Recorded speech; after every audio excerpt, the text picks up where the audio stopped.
This is a Nailsin News Bulletin.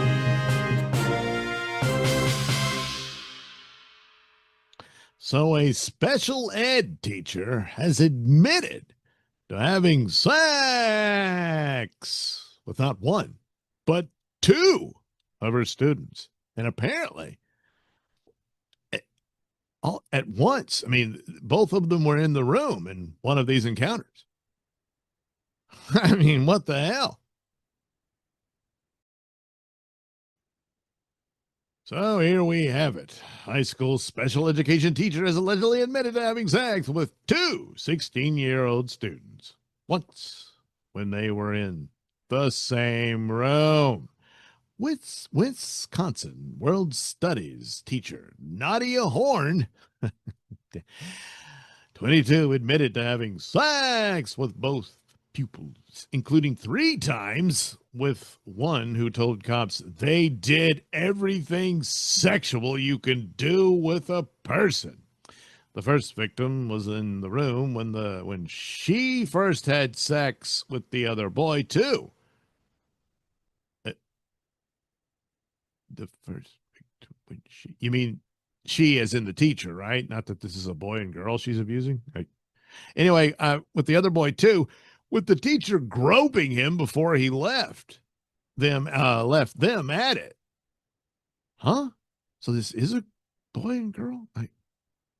Anyway, I made a mistake, the teacher allegedly told cops in her interview, wildly claiming that the teacher-pupil sex felt mutual.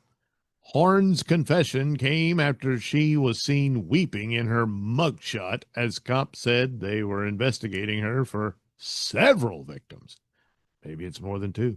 Horn bought her first victim an iPhone 14 in January when he said he was unable to Snapchat her, then sent him very revealing snaps and asked him to meet outside of school. The teacher at North High School in Eau Claire admitted during her police interview that the snaps potentially included nudes. I mean, maybe. I don't remember.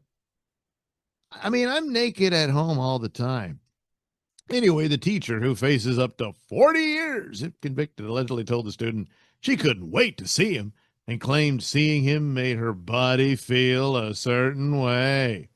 She also encouraged him to skip class so he could come over to her apartment, with the last request just hours before she was busted. Say he probably became an informant at that point, you know. But I trusted you. Well, I shouldn't be asking you this, but will you come over? She allegedly messaged him. Horn brought both victims to her home to hang out before allegedly having sex with the second boy.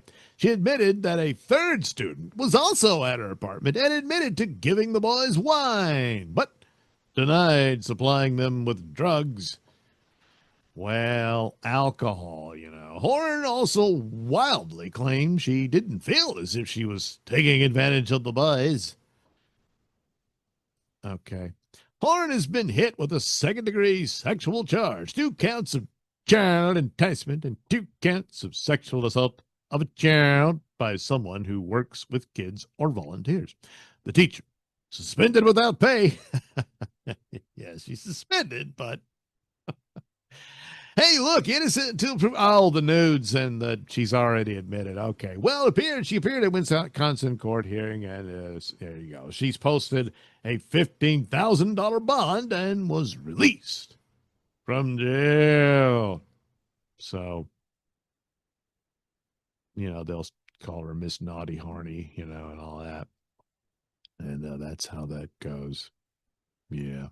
Yeah.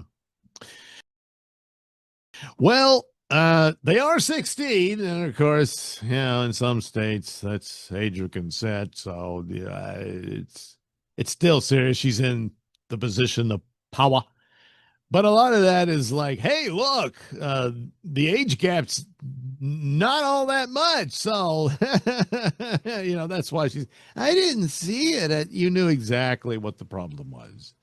You're irresponsible and stupid. And the stupid part is enough to make you unfit to teach anybody anything. So, and oh crap, I forgot the special ed situation. Damn. Oh, yeah. Forget all about it. All right. We don't know the mental capacity of these two boys or three boys, maybe four. And that's, oh boy, that's a big problem there too. Because then you can say, hey, look, in some states, and of course it doesn't matter if you're, I don't know what the age of consent is in Wisconsin, but it sucks to be you, doesn't it? If it doesn't work out that way. But here, it they may have a much reduced mental capacity. So it's just bad all around. You really shouldn't do it, dummy. But she did because seeing him made her body feel a certain way, Maybe she'll testify that it's really his fault, but yeah, that won't work either. So, hey, I want to buy you a phone. Oh, no. I mean, she's obsessing on this kid probably day one. So, man, it's like everywhere you go in these schools these days. This has been a Nailsin News Bulletin.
Trust your me to take a walk down the street while killers be killing and killing and killing. Nailsin News.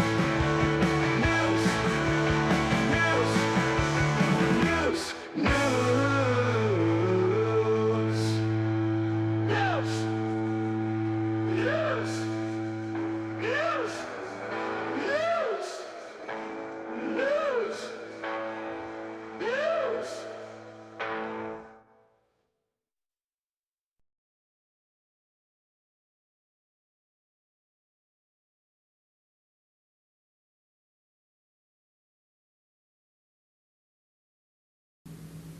Good evening. First things first, I gotta always check the audio. Yeah, that's the way it goes. Yep, there it is. Now we can go on with the show. But I've noticed things keep freezing up and whatnot. I don't know what that's about. It's always something. Well, anyway, that old tape is your only school teacher sex scandal video. Yeah, I looked. But, well, there's quite a few stories people wanting vengeance for, I don't know.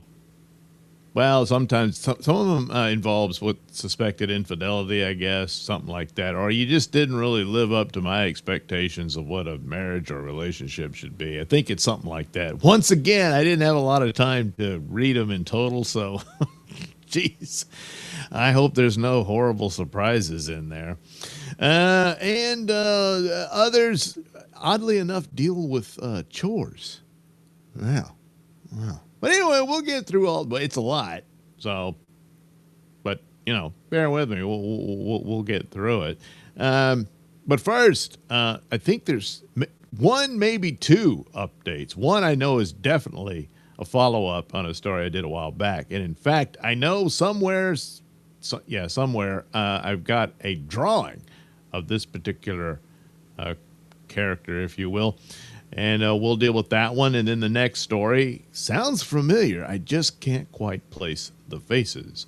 But odds are, yep, covered these two. So basically, eventually you get to the sentencing phase of some of these people. And so you can revisit the story.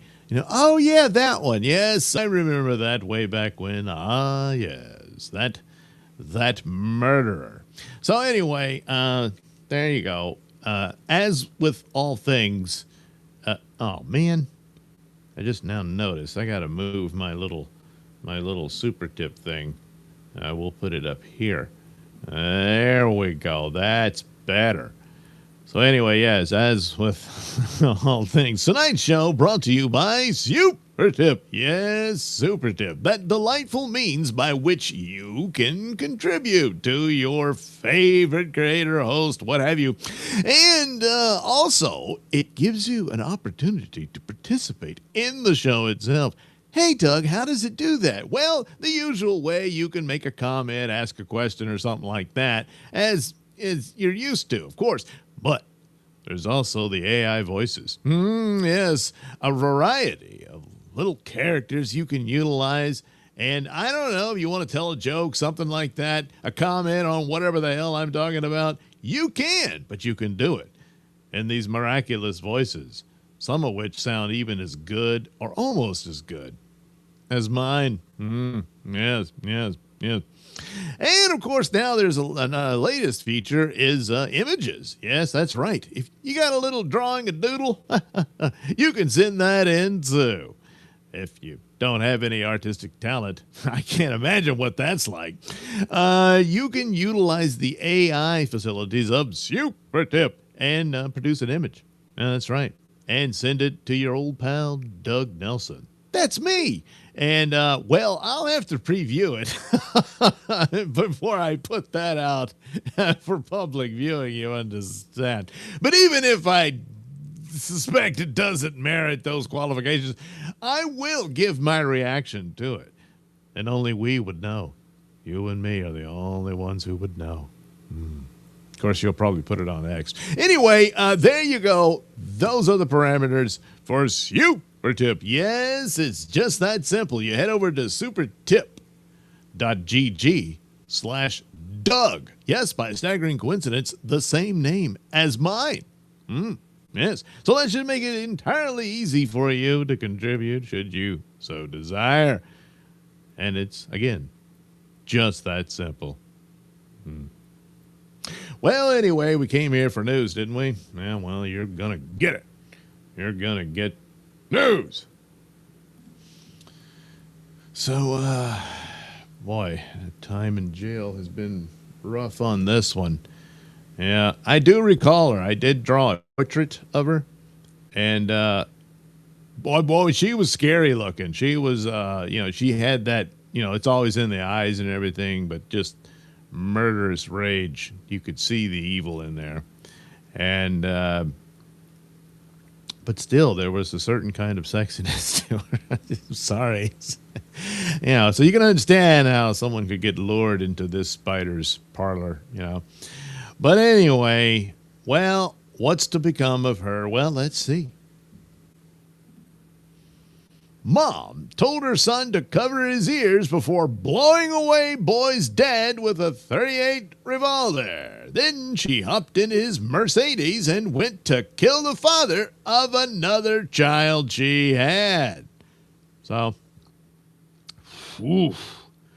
Yeah, prison life or jail life, whatever, has taken its toll. Boy, that's, Well, anyway, a Missouri mom received a second life sentence for gunning down one of the fathers of her two children in a multi-state shooting spree that left one of the fathers dead and the other hospitalized. Taylor Santiago, 31, of Aurora, was sentenced in Arkansas after she pled guilty to charges of capital murder and attempted capital murder for the attack on the surviving parent, Nathan Green, and his new girlfriend, Sophia Williams, who was killed when Santiago ambushed them both at their residence in Carroll County. Court records show that Santiago was sentenced to life without parole, plus 40 years in the Arkansas Department of Corrections, with her sentence running consecutively with a life term that she received in Missouri for murdering her ex-husband, Troy Huffman, in Aurora. So, I'm not sure how this works, the extra 40 years after life. I mean, she'll be dead. So do you keep the corpse in the cell for 40 years? I'm not sure how that works. Anyway, the slayings were part of an hours-long January 2025 attack that saw Santiago kill Huffman and then take his Mercedes to Arkansas to shoot Green and Williams in front of their child. Williams died in the attack from a gunshot wound to the head. Arkansas prosecutors said Santiago fled from justice and returned to Missouri, with authorities having to extradite her across state lines to answer for her crimes. Santiago confessed to shooting Huffman and Green, both fathers of her children, as well as Williams. Cops said she called 911 from the parking lot of the Aurora Police and Fire Facility in Missouri around 2 a.m. to report what she did. Officers immediately took Santiago into custody and responded to her apartment, where they found Huffman dead. While in custody, Santiago confessed to making the roughly 55-mile journey to Carroll County, Arkansas, in Huffman's Mercedes to shoot Green and Williams at a trailer where they lived per Kansas City, Missouri. She turned herself in after arriving back in Missouri following the double shooting. Aurora Police Chief Wes Coatney told Springfield, Missouri NBC affiliate KYTV that he believed the motive was related to custody issues between Santiago and the two male victims. Yeah, I don't see how this fixes that, you idiot. Coatney said it was unclear why Santiago drove back to Missouri to turn herself in. I guess she felt more at home there, He said, I don't have an answer to that. I'm glad she did turn herself in. I wish she would have come to us before she did all of this so we could have helped her. You mean helped her not do it, right? Santiago told the detective during her police interview that she invited Huffman over to her apartment to see their son before he was killed. Now, see, the way this is written, she didn't say, could you come over so I can kill you? I'll let you visit with our boy first. No, that's not how that went. He didn't know he was going to get killed. Santiago said that when he arrived, she told the child she was going to take care of the bad guys and had the youngster cover their ears. Santiago then pulled out a .38 revolver and hid it behind her back before walking into a room where Huffman was and shot him. Santiago reportedly described herself as a disgusting, evil murderer. Well, I can't argue with that. No. So she told that to the police, said she believed that death or jail forever would be the only appropriate punishments. Yeah. Well, I agree with the first option. This easily should have been a death penalty case. So, yeah, not really seeing a whole lot of justice here.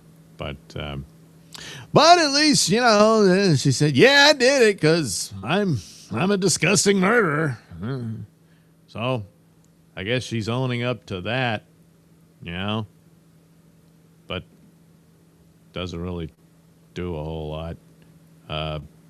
Man. Oh, cover your ears, honey. So, Jay, it was about custody issues. So now who has custody of the children? Well, none of the parents. You know.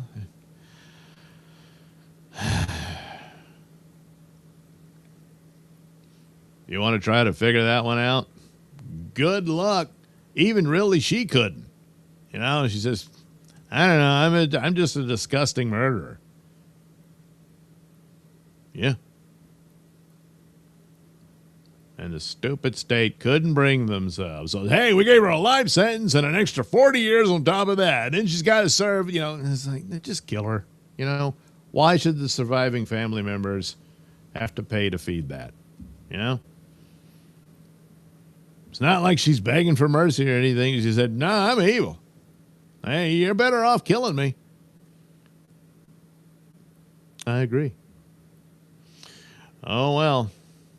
That's that. So anyway, there's your update on Taylor Santiago.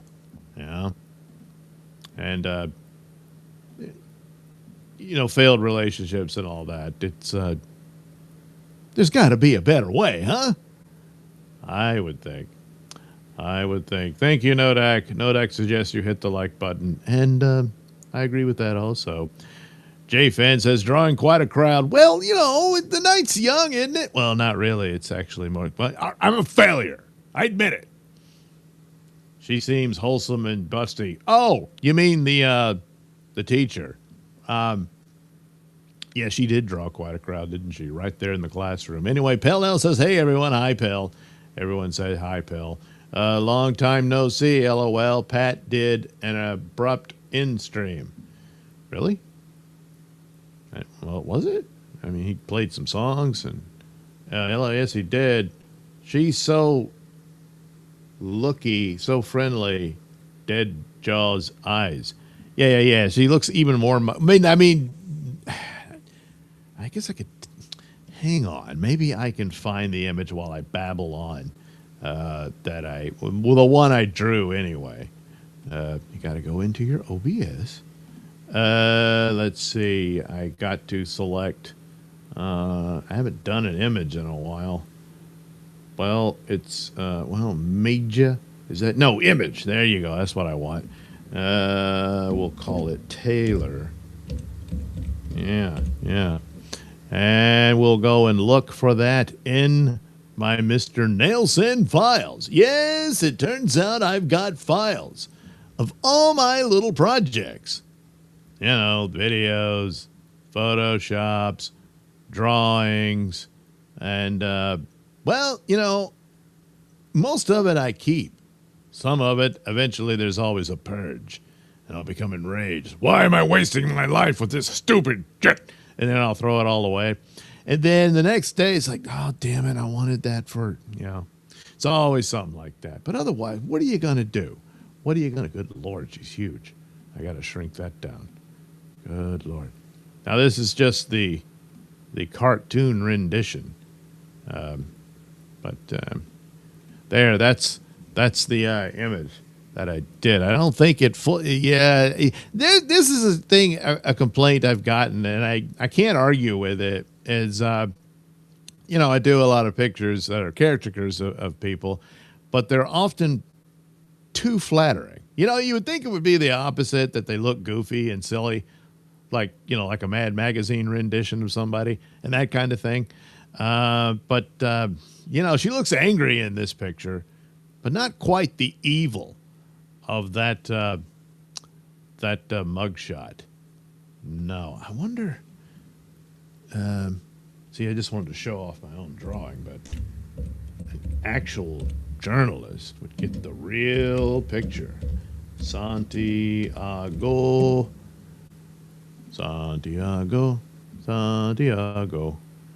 Okay, that's the current mugshot. Here we go. This ought to do it. We'll just do it like this. It's like this. And, oh, I got to be back in EV Mux. And then we will search for that little. There we go. Yes. Yes. Add to scene. There you go. See? See that? That's her. I'll blow it up. So you can see it right there. The evil. You know? And I don't know. She obviously was mad at him. She wasn't with them, but she had children with them. And one of them at least had moved on. Maybe the guy she killed first was like the latest boyfriend. And so, killed him and then drove all the way to Arkansas to try to kill the other one. Ended up killing the guy's new girlfriend. So, but you could see it. Oh, you could see dead. Those dead eyes. But at the time, I still kind of thought, in happier times, she might doll herself up. She wouldn't be all that bad. But that's how they lure you in, and that's the scary part, I guess. It's like, even if you have some suspicions or some trepidation, you're like, yeah, I mean, come on, she's probably having a bad day or something. Fudge, she lets me, So that's usually the trap there, but yeah, boy, that is, boy, you really do see it there. That's, Well, anyway, there we go. We're all caught up on Taylor, and that wasn't justice, and even she would probably admit it. I mean, she pretty much did. Said, I'm an evil monster, and I should be put to death. And, well, we just can't do that, Taylor. That's not right, little lady. We're going to try to fix you. Yeah, whatever. But anyway, there you go. That was her.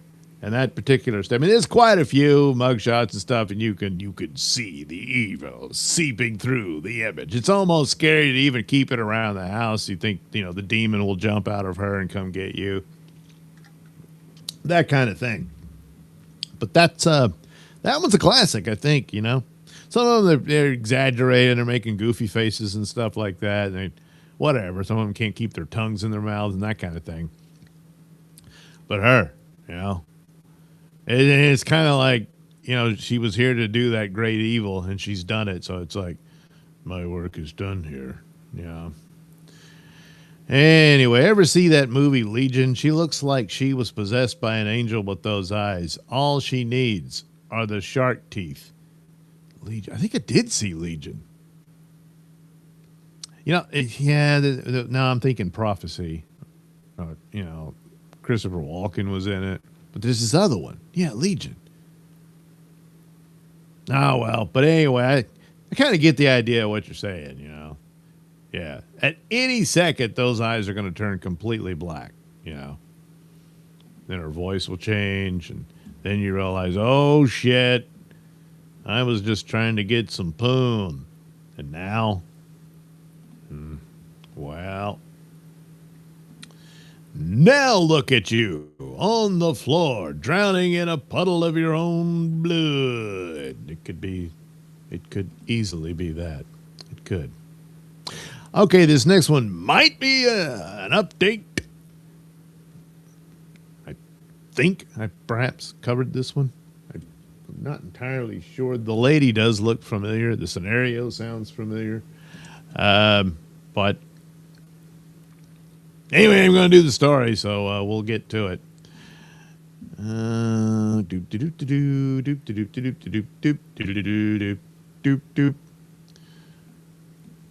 Man who conspired with highway patrol lover to murder her husband while pretending to be HVAC contractor learns his fate.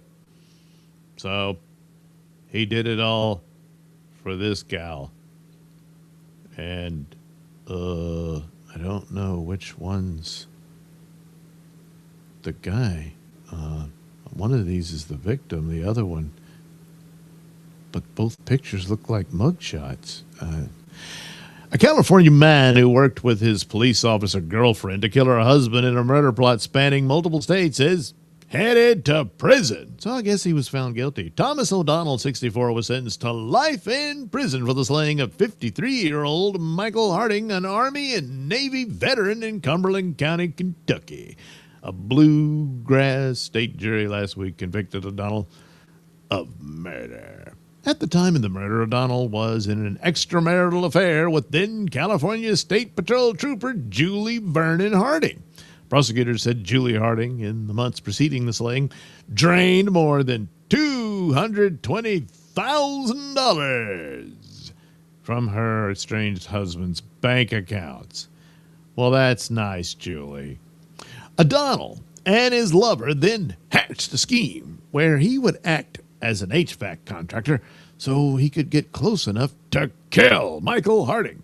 The veteran, who was last seen alive on September 20th, was later found riddled with bullets. What? There would be no storybook ending for the demented couple. I would say not. Julie Harding was found dead. Whoa. Months later from a self-inflicted gunshot wound in front of her one-time home, some 25 miles away in Tennessee, where a terse, cryptic, and rueful letter left by her corpse. At the time of Michael Harding's disappearance, Clay County Sheriff's Office Chief Deputy Rick Lissy said in an interview with AM radio station WUCT, said that no foul play was suspected. A time-stamped image of his black pickup truck placed him in the Bowling Green area of Kentucky. On the day he vanished, friends immediately reported his absence.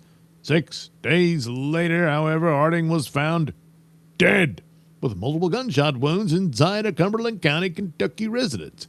The house was not his, and it was otherwise empty. An apparent break in the case came on December 8th. When O'Donnell was arrested and charged with Harding's murder. O'Donnell, who hails from Napa, was apprehended at the Sacramento International Airport just as he was about to board a flight to Tennessee.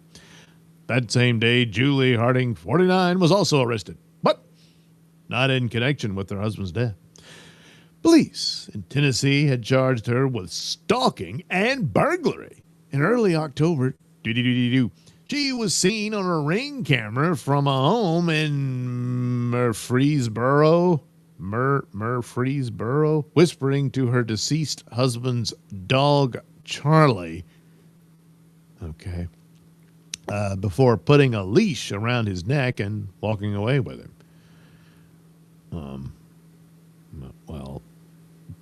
Local NBC affiliate KCRA later reported that Netflix accounts had been hacked into at the house where the dog was stolen. Profile pictures were changed, and various other accounts on the device were deleted.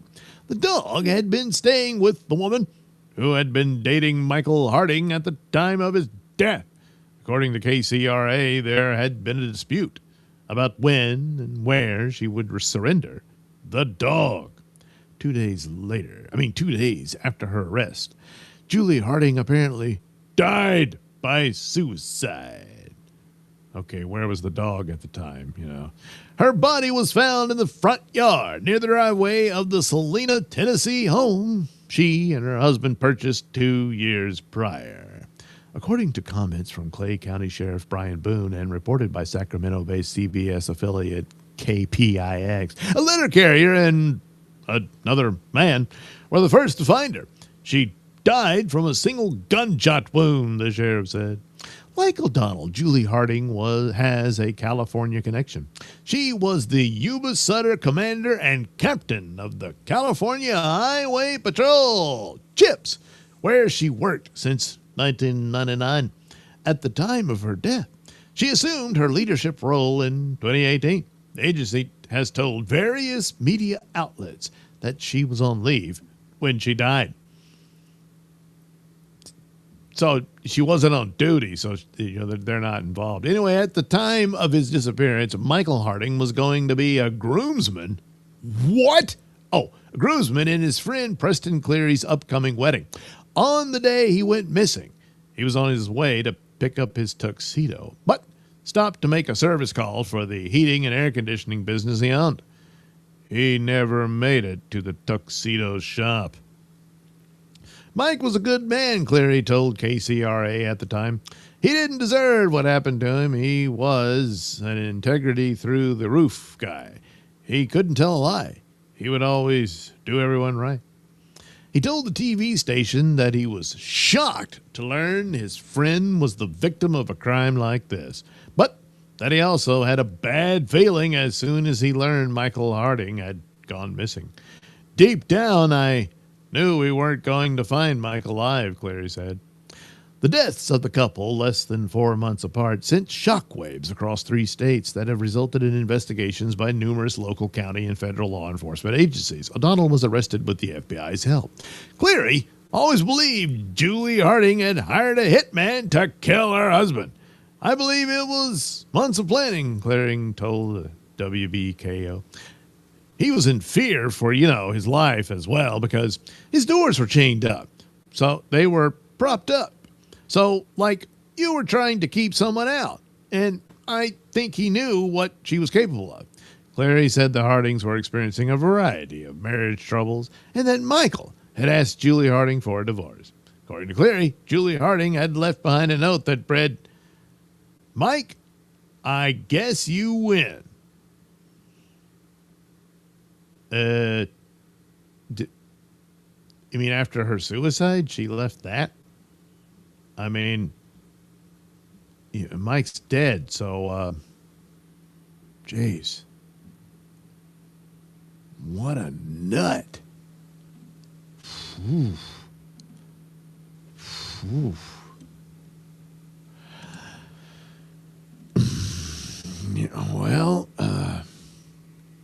Yeah, I mean, that's just her police officer picture, and it kind of looks okay, I mean, so were there any clues, I mean, this friend they're talking to says, I immediately suspected her. So, all right, then. And that's the scary part, though. It's like, sometimes you don't really see it coming, But then again, they were breaking up, and so, I don't know.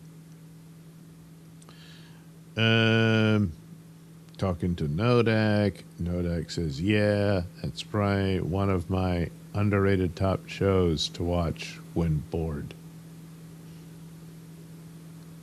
Legion? Oh, you're talking about that X-Men show? Or there was a movie called Legion with the Angels. Yeah, I'm out of the loop. Underrated top shows. I mean, does this show even qualify for even being called underrated? Yeah, I don't know. Yeah. Nodak says they do say breaking up is hard to do. It is true. That is often said. And you have to assume there's something to it. And these were just all people with broken hearts. And everybody responds to, bad, hurtful feelings in their own way. You understand? So, oh, my God. I mean, just what an evil bitch is just like, well, now I got to kill myself because I don't want to go to jail. So I guess you win, Mike. I mean, God, to the bitter. He's already dead, but she's still.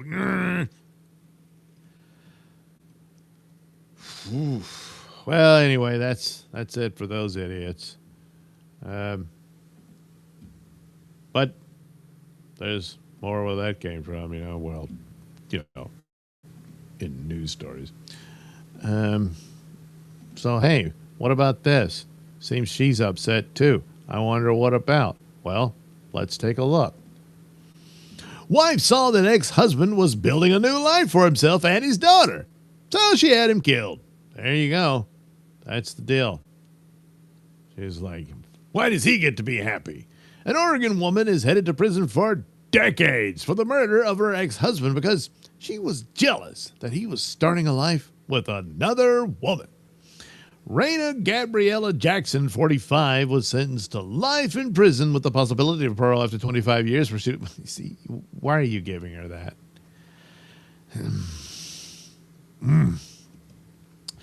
For the shooting death of Dr. Craig Jackson at his home in Coos County, the Oregon Department of Justice said a jury convicted Jackson of second-degree murder after a 3-week trial last month.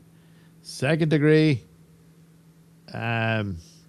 Prosecutors say Raina Jackson and 2 men barged into her ex-husband's home in North Bend on August 2nd, 2021. Deputies with the Coos County Sheriff's Office later found him dead with gunshot wounds to the head and rectum. Craig Jackson's new wife told deputies they were sleeping when she heard intruders inside the home. The new wife said her husband awoke and began fighting with 2 of the suspects. She hid under the bed and then heard a gunshot. When she felt it was safe to come out from under the bed, she found her husband on the ground in a hallway outside the bedroom. She called the police, but had trouble communicating because of a language barrier. She contacted a friend who was able to relay information to the police. Paramedics found Craig Jackson and pronounced him dead at the scene.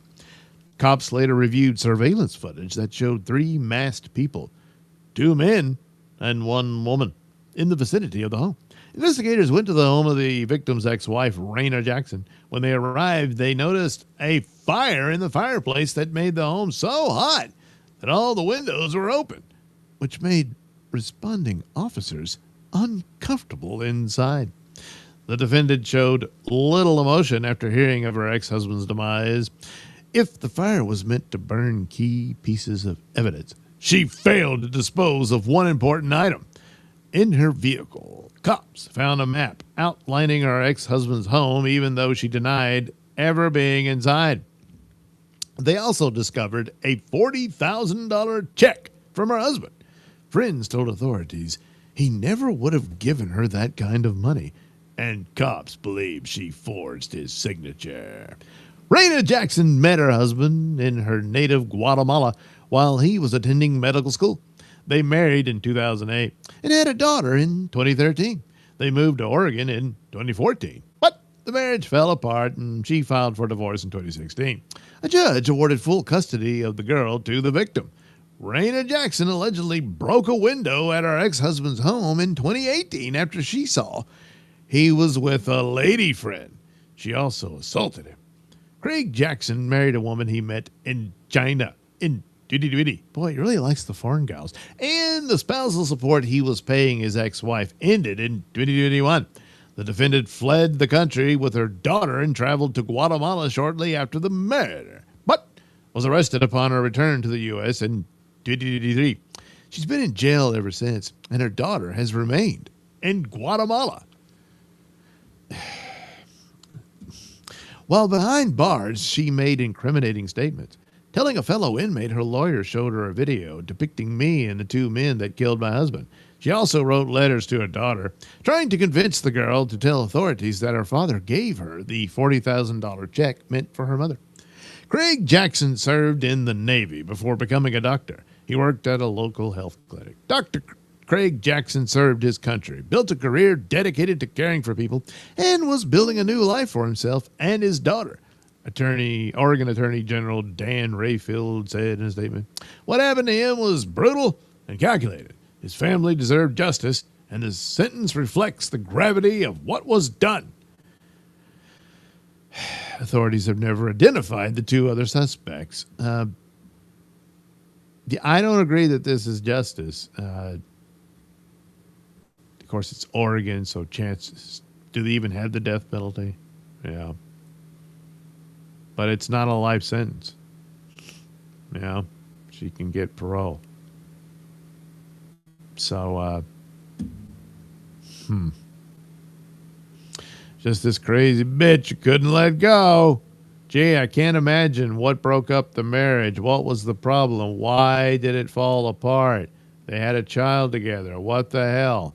Well, I think you can see it right there in her face, and he's like, "Whoa, boy, did I screw up." And, but she wasn't going to let him go. Oh, no.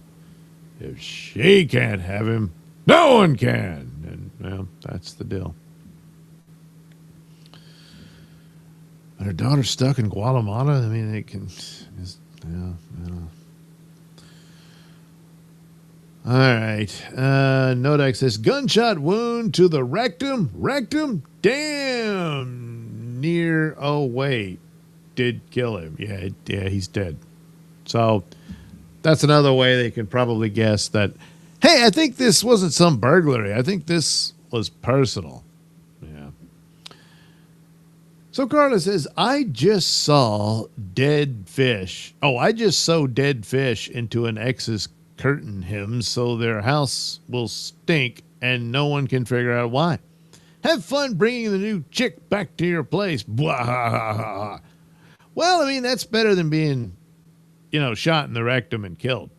So, it's like, yeah, it's a mess. It's nasty. And oh, damn it. She got me again. And you got to get the fish out of there and all that. But in the long run, you see a story like this and you're all like, well, could always be worse. Yeah. Oh, well. Other stories, I mean, they're all stupid in their own way, but other stories are just plain stupid. Yeah. Oh, boy, did I screw up. Damn it. Now I got to make up some story and try to make myself look better than I really am. Some kind of an excuse. If I could come up with one of those, maybe it won't be so bad. High-fat McDonald's meal may have caused brain fog, which led to tired nurse plowing into 3 deputies at more than 80 miles per hour, killing them all. Ooh, jeez. So a Florida nurse who had just finished her 12-hour shift, now those are brutal, yeah, and stopped at McDonald's on the way home before she fatally slammed into 3 sheriff's deputies on the side of the road may have been suffering from brain fog due to the calorie-dense, high-fat, and high-carbohydrate meal.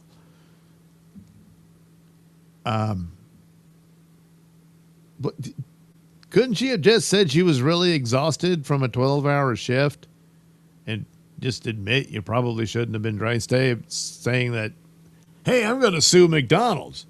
They drugged me with calories, high fat, and carbohydrates. Corinne Blue, 32, faces 3 counts of vehicular manslaughter in the deaths of Palm Beach County Sheriff Corporal Luis Paez, Deputy Ralph Butch Waller, and Deputy Ignacio Dan Diaz. The devastating crash occurred shortly after 9 a.m. on November 21st, 2024, along State Road 80, roughly a half mile from Lyon County Safari Road and La Hoxachi. A probable cause arrest affidavit stated Diaz was conducting traffic enforcement when his motorcycle stalled. He requested assistance, and Waller and Paez, also on motorcycles, came to his aid on the side of the road. Meanwhile, Blue had just finished her 12-hour shift in the emergency room at the Cleveland Clinic Hospital in Weston. The defendant later told cops that after her McDonald's pit stop, her GPS routed her home a different way than usual. She claimed to have been driving around 55 miles per hour speed limit and was trying to pass a slower vehicle when she plowed into the trio of deputies. Witnesses and data from her vehicle, however, told a different story. Fellow motorists said she had been weaving in and out of traffic. Video and in-car data indicated she may have been going as fast as 86 miles per hour as she approached the slower car, then entered the shoulder and hit the sitting cops. Cops determined she was not texting or speaking on the phone at the time of the crash. They did note that she appeared to be extremely tired. By her own admission, she had been awake roughly 18 of the previous 24 hours. Experts told detectives that she did not have the requisite amount of sleep to be an aware driver, part of the affidavit. Then there's the aforementioned McDonald's meal. The opinion of a human factors expert indicated that it is possible that the calorie-dense, high-fat, and high-carbohydrate content of the food purchased by Miss Blue induced a state of post-prandial fatigue characterized by cognitive impairment or brain fog as Miss Blue approached the crash scene. This, along with her fatigue and high speeds, I'd go with that mostly, indicates Blue was driving in a reckless manner with willful and wanton disregard for the safety of others and in a manner that she knew, or should have known, was likely to cause the death or great bodily harm of others. Cops arrested Blue and took her into the Palm Beach County Jail where she remains on a $250,000 bond. In a statement, Palm Beach County Sheriff Rick Bradshaw said Blue's arrest represented an important step in the judicial process. Well, yes. You have a suspect, you make the arrest. Anyway, while no legal outcome can ever replace the lives lost or ease the pain felt by their families, loved ones, and our agency, we remain committed to seeing this case through the justice system. This tragedy serves as a reminder of the very real and deadly consequences of distracted driving. We urge every driver to remain focused behind the wheel because one moment of inattention can change lives forever. Yes, most notably by ending them, which she did. Well, this burger story borders on insulting to the whole thing. She was doing a 12-hour shift, apparently didn't get enough sleep to just do that, and then got in a car. Now, I suppose you could argue that because she's so sleep-deprived, she wasn't thinking straight when she did that. You know, going into McDonald's, getting a burger, that's supposed to contribute to this in some way. I mean, I suppose she should have bought a coffee, you know, got a Red Bull, something, you know. Maybe that would have helped a little. But, yeah, it's a manslaughter case. She didn't mean it. She was irresponsible, but her brain was fogged to some degree because of lack of sleep. She's not thinking clearly. So there is some element of that, but still. Plus, she's a nurse. So, but, it's just really sad. And this is the one time that, hey, this tragedy. Yeah, you're right. It's a tragedy. It was not intentional. She didn't mean to do it. You could say she was irresponsible and foolish, that sort of thing. But there's quite a few circumstances here as well. So, yeah. So, geez, just all three of them wiped out. Well, let's see. Sean says, Florida gone to Florida. Well, yeah, that does appear to be the case. There's all kinds of theories. People say, hey, it's the Sunshine State, so a lot of their records, well, just about all of them are immediately public knowledge and are available, what have you. But then there is that vicinity to the Bermuda Triangle. Weird stuff happens. So the damages were supersized. Oh, my God. Now, oh, no, wow.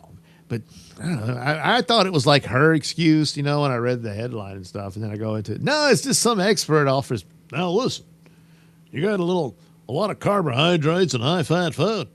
Why, it's going to screw with your head.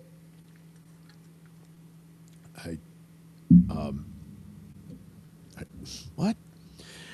Anyway, they passed. Cancel my supersized joke. Yeah. None of them made it. She just smashed right into them. And I mean, I was doing 55. No, you weren't. Still, 55 could still, they still probably would have died. But anyway, always make sure you get plenty of rest. I mean, if you're like, you got to try to get a ride home. Or, look, you're at a hospital and, hey, do we have any, stretchers I can use in some unused room? And take one of those power naps. Those are hard to get. Every time I really need, when I'm dead tired and I got to get some sleep, then I'll get all comfy and lay there and then Oh, damn it.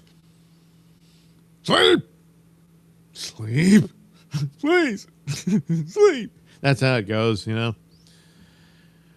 And it's a struggle. It's a struggle. Why isn't it showing me anything? Huh.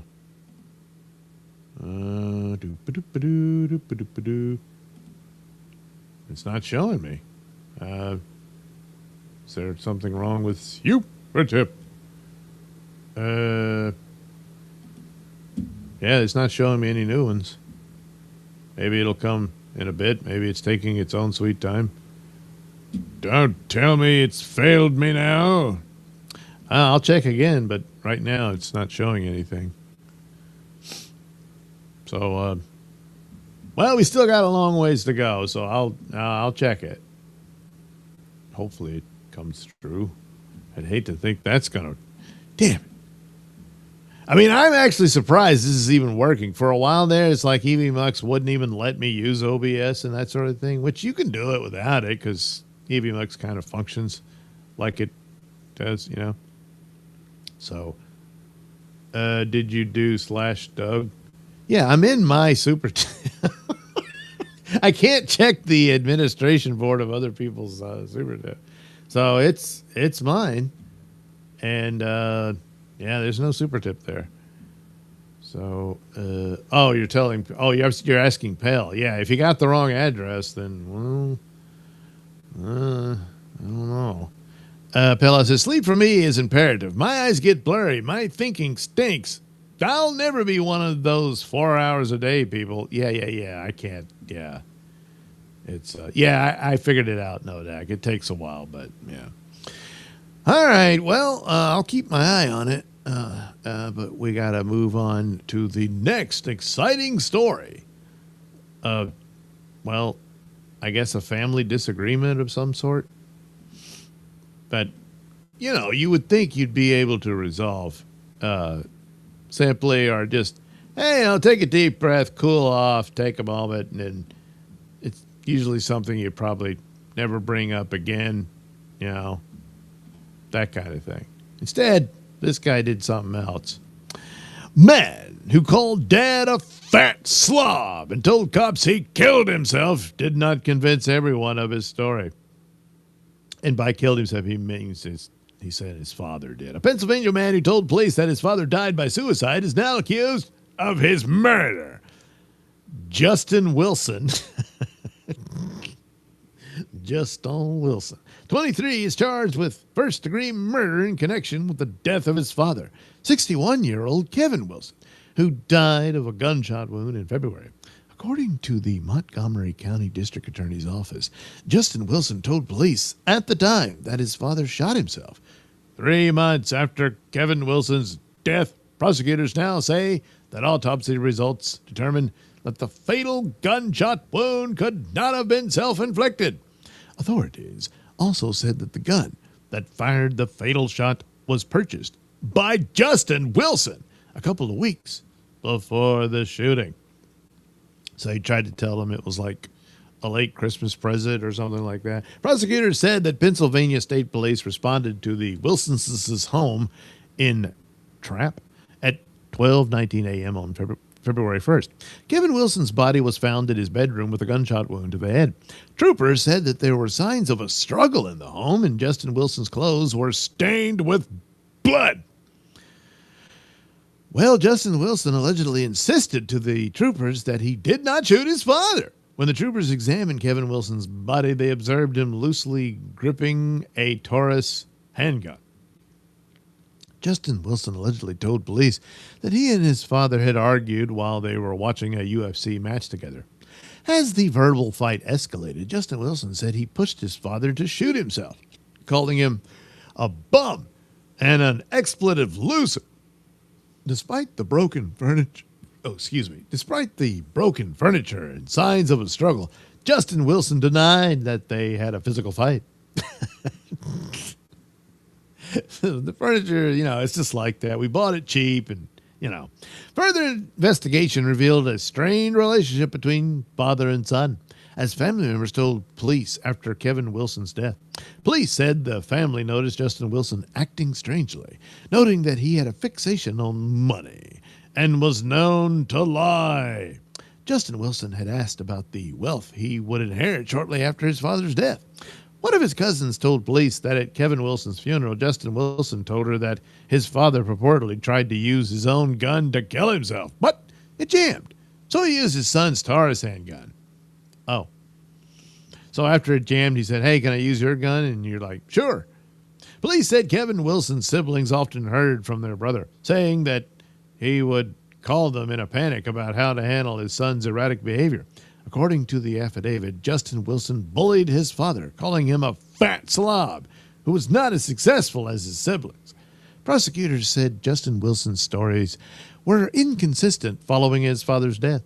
An autopsy revealed that the gunshot wound to Kevin Wilson's head could not have been self-inflicted due to the wound characteristics, stippling, placement, and trajectory of the bullet wound, a lack of fluid on the victim's hands, and stippling on the victim's face. His manner of death was ruled a homicide. An investigation into the Taurus handgun found in Kevin Wilson's hand at the scene was also linked back to his son. Prosecutors said Justin Wilson purchased the Taurus handgun on January 10th, just a couple of weeks before the February 1st shooting. Wait a minute. This is starting to sound like he was premeditated. Justin Wilson was arrested and charged with first-degree murder, third-degree murder, tampering with evidence, false reports to law enforcement, and possessing an instrument of crime. So he's being held without bond at the Montgomery County Detention Facility. So, primarily because he wanted his dad's money. Sounds like the son is more of a slob than the father. So, death. Give him death. It's the only way to achieve justice in something like that. Spoiled little brat. I want daddy's money now.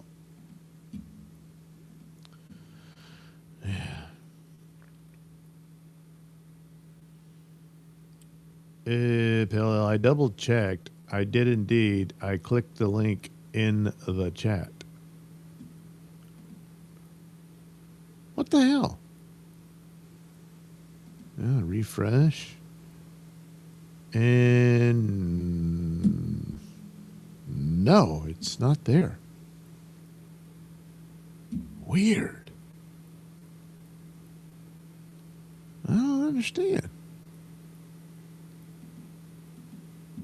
Do it again. Unplayed. Yeah, that's right. Man. I'm all really pissed off. You know.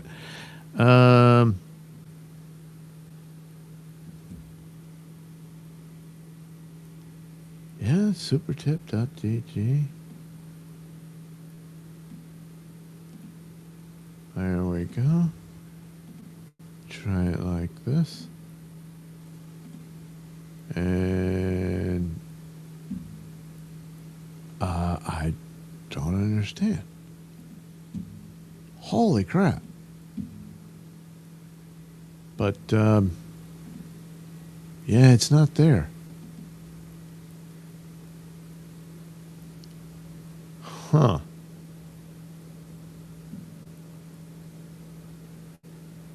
Oh, this is weird. I guess there's some kind of problemo going on with Super Tip. I don't know. Well, I apologize for that.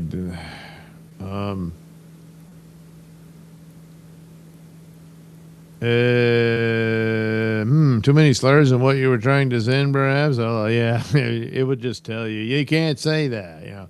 Sean Carter, well, he kills people, but damn, can he cook? Yeah, no. He just pours wine into everything. Pell, I also checked my card. Dubbed Nelson pending. No swears at all. No errors. What the fuck? Pending. wonder if it'll show me the.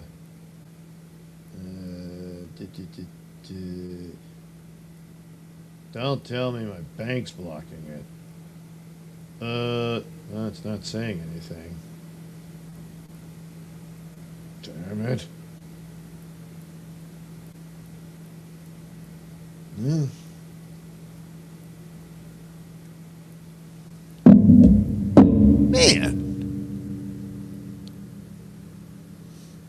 What? Come on, do it. Well, I'm sorry, Pillel. Geez, now I got to figure out how to pay you back. So I have to check my card. Dale said pending. No errors. What the fuck? Odd. Pillel, I put some effort into it. It better be showing up soon. Yeah, I hope so.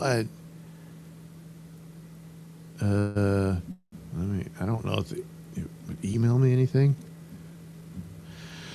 And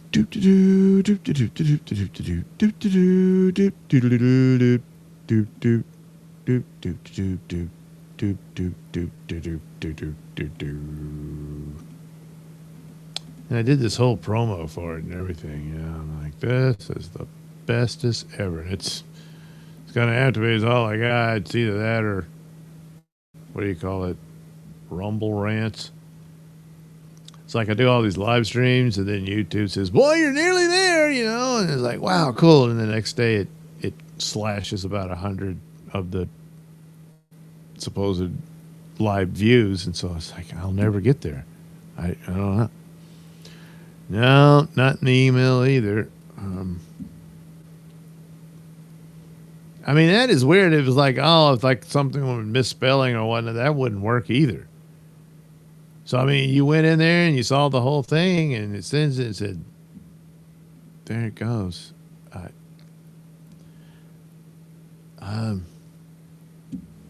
Well, as long as you get the money. Yeah, Moody. I got to call Moody. Yeah, well, is it saying pending on your end? Is that it? And so it's your card's taking a while, you know, because mine will do that from time to time. Not this long. Although on some things, boy, that's like when I was going to Vegas. I went over to the bank and said, look, I can't have any, you know, blocks or anything while I'm in this city. And pretty much, well, I had some cash too, but we won't talk about that. But, you know, I got to have my card. And he said, yeah. So they immediately said, yeah, you're going to see purchases in Vegas, which is unusual activity for the Nailsin card. So just be aware of that. You know, that kind of thing. So I don't know. It could be something like that. Just like, wait a minute. And it's not just that it's super tip. It's because super tip to some guy named Doug. This doesn't look right.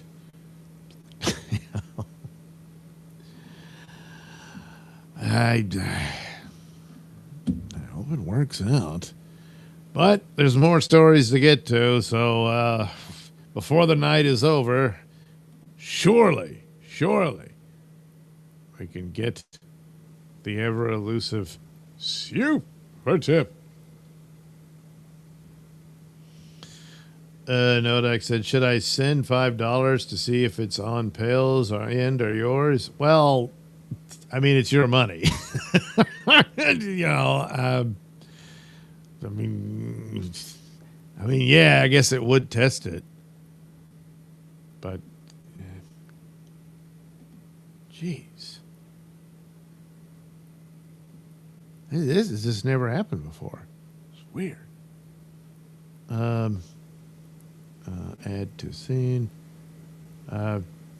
There's got to be better solutions for all kinds of things. You know, some people might make a joke about you or whatever, and it might hurt your feelings. But come on.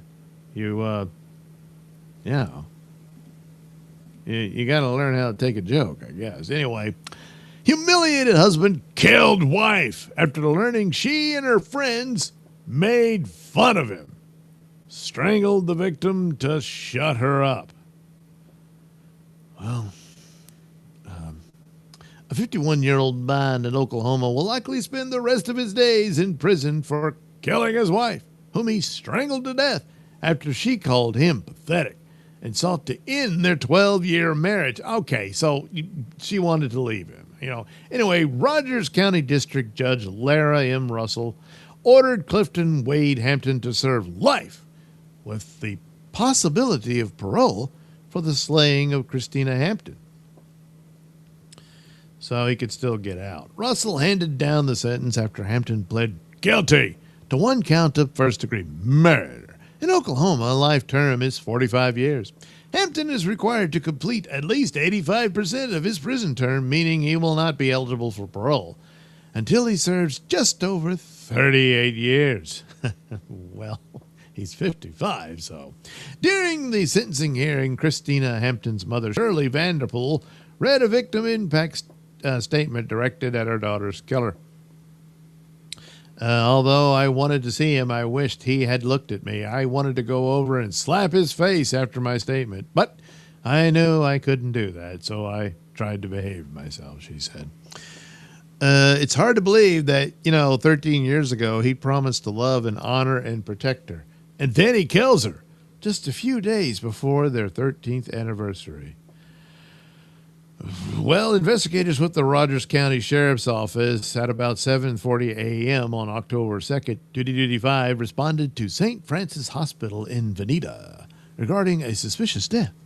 Upon arriving at the facility, authorities viewed the body of the victim, identified as Christina Hampton, and noted she had visible injuries, including bleeding from her nose, injuries consistent with scrapes on her knees, and injuries on or near her throat. Investigators quickly noted there were inconsistencies in the stories the victim's husband, Clifton Hampton, was telling family members, medical staff, and police. He shows up without an explanation of her death that is far from the truth, Sheriff Scott Walton said. Husband shows up at Craig County Hospital, his wife deceased, and she's wrapped in a mattress pad. He immediately has a story, but we immediately knocked holes in that story. We were certain that this was actually a homicide. In his initial interview, Clifton Hampton denied any domestic violence had occurred, but said the previous evening his wife had told him that she wanted a divorce, a topic he said they discussed throughout most of the evening and into the early morning. He claimed that they then took a short drive, and at some point his wife left the vehicle and went in a different direction. The defendant stated he found her collapsed and injured on the roadside shortly afterward. Mr. Hampton described a version of events filled with contradictions. On the defendant's neck, clear scratch marks were visible, and he attributed to roughhousing with his 22-year-old son and dog.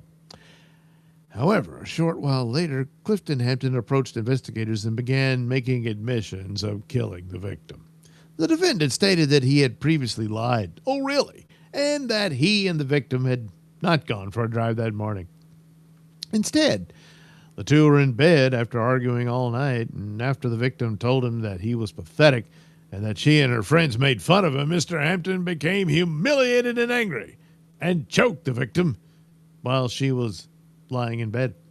Clifton Hampton then admitted he had taken things too far. Yeah.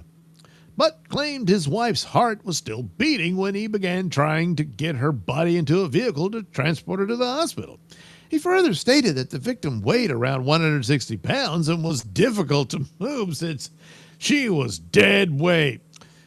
Good Lord. He stated that he attempted to use a green dolly and a tarp to move her body, but ended up having to drag her. The defendant attributed the victim's nose injury and knee scrapes to his efforts at dragging her out to the vehicle. He stated that his intention for putting his hands around Christina's throat was to shut her up. Yeah. Yeah, well, that's probably the true part of his story. He definitely didn't want to hear from her anymore, and I guess he never will now. But, holy crap. So he added in, she said I was pathetic and that her friends and her made fun of me. Does he consider that to be a mitigating circumstance? Yeah. Or was he? She says, I'm leaving you. I've had it. And he said, no, you're not. Probably more of that. What a piece of shit. But, I mean, he's old enough to wear this business of, well, if you do, what was it, 38 years, you might get parole. Yeah, good luck with that. Yeah. And here we go. All right. We've okay. We've got super tip. All right, let's see here. Is it show? You gotta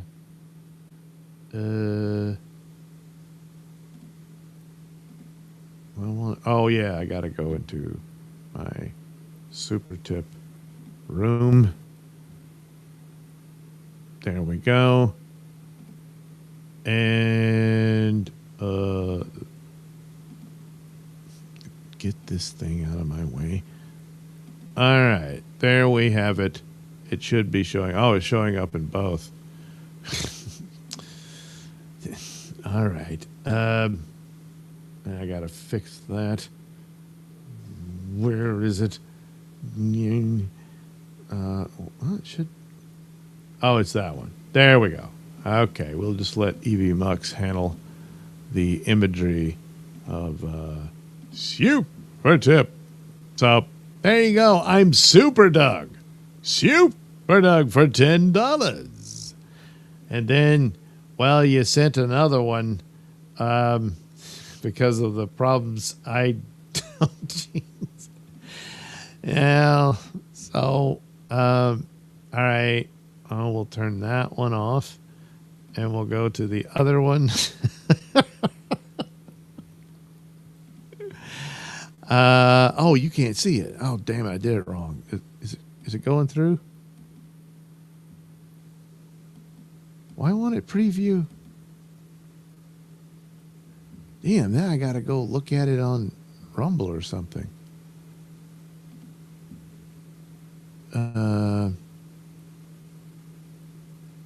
Yeah, there it is. All right. Why isn't it doing it in my... That is weird. Weird. See, you got two screens. You got your one that's your editor where I put stuff in it, and then you transition it over for you to view it, for the audience to view it. And so, yes, I can see that it's in there now. But for me, and in my editor, it's showing me the Super Doug picture, you know, the blue one. And so did the red one show up? Geez. I don't understand. Yeah, it's just not doing it. Well, it doesn't matter. I mean, you can see it, so that's what matters. So, you know, there we go. Unfortunately, you sent me... So that's $20 in total. Good Lord. Thank you very much, Mr. Pellel. So let me see. No, show me. There you go. All right. So which one do you think is the better one, you know? I mean, the blue one, I look, you know, more in shape and stuff. The red ones, they're both in shape. The red one's probably closer to the age. The blue one's much younger, you know, but somehow more accurate. So, geez Louise. So thank you very much, Pellel. I'm sorry for the troubles. I'm not sure what that was about, but it did come through eventually. And thank God the show's going long tonight, you know, long for me anyway. And so there we go. See, super tip. It's the best ever. You know, I was scared and worried, but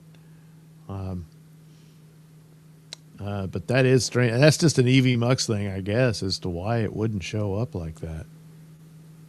But as long as you saw it, who cares, you know? LOL, now we can be besties like brothers. We can talk every day. Nodak, the blue Super Doug looks more like Doug. Yeah, I got to admit, it does. That's what I really look like. And for those of you that went to Hackamania, yeah, that's exactly what I look like. Pell, keep the money. Maybe you can get a couple of gallons of gas. Could be. Maybe. I mean, that won't even fill it up at this point. Oh, man, that's good. Boy. I mean, I do have my employee discount at the gas station. We can see it. Yeah. Okay. That's cool. Okay. So see a happy ending. Isn't that bad?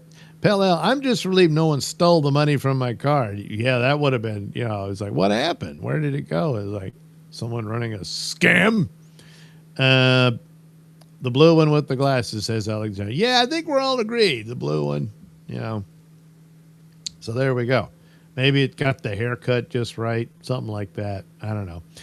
But anyway, there you go. Super Doug in blue. Pella says over $5 per gallon here, most I paid ever. Yeah, we're still at where I'm at. We're under $4. It's like I think the light was $3.69. For unleaded. It went down for a little bit for a while there. Now it's back up to that. So I was like, there we go. Things are, oh, damn it. It's back up again. And one of the things about at the gas station, sometimes I guess maybe it happens during the day, but while I'm there, all of a sudden the register will send me a signal and it's time to change the price. So I look at it and say, I got to raise it. So I got to go in there and punch it in, and then all of a sudden the sign outside will, there it is. I assume that the pump will just automatically adjust for it. I don't have any control over that. I've never really, like I said, maybe if I'll just ignore it. But people, hey, I thought it was going to be this. Oh. Yeah. Keep waiting for that moment when it's going to tell me it's back down to $2.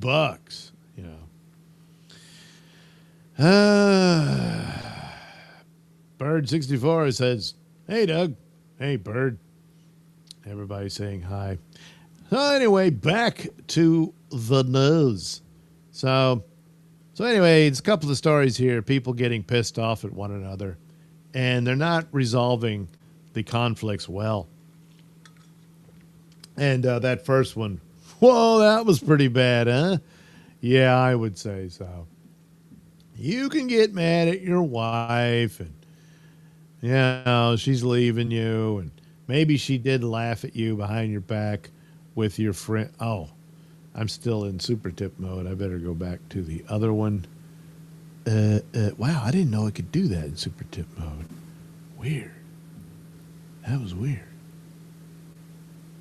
Hey, you learn something new every day. Sometimes not really, but it's nice to dream, So anyway, what happened here? Well, let's find out. Get out. All right, just go away. All right. Woman burns down boyfriend's house because she was pissed off he stole from her. See? Don't wonder how much, Anyway, a Florida woman, yes, who said on a Facebook Live video that she would huff and puff and blow her boyfriend's home, follow through on her threat towards the house. Now, that's not blowing that's burning it down, you dumb broad. Heather Jo England, 55, stands accused of first-degree arson. The Clearwater Fire and Rescue Department responded around 8 p.m. on March 23rd to a fire on 100 Evans Drive. The fire originated in a shed outside the house, and crews were able to minimize the impact on the primary residence. Okay, so he lost a shed. Anyway, a probable cause. Well, let's take a look at the picture. That looks a little more serious. Well, anyway, a probable cause affidavit said cops identified England, the whole land of England, as the suspect via an anonymous tip. The tipster pointed investigators to a Facebook Live video in which England allegedly stated her intent to burn down her boyfriend's house.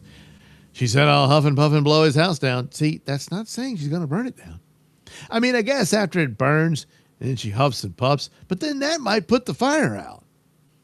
Well, not really, but the home belonged to the boyfriend's grandmother, but he would occasionally sleep in the shed. Whoa.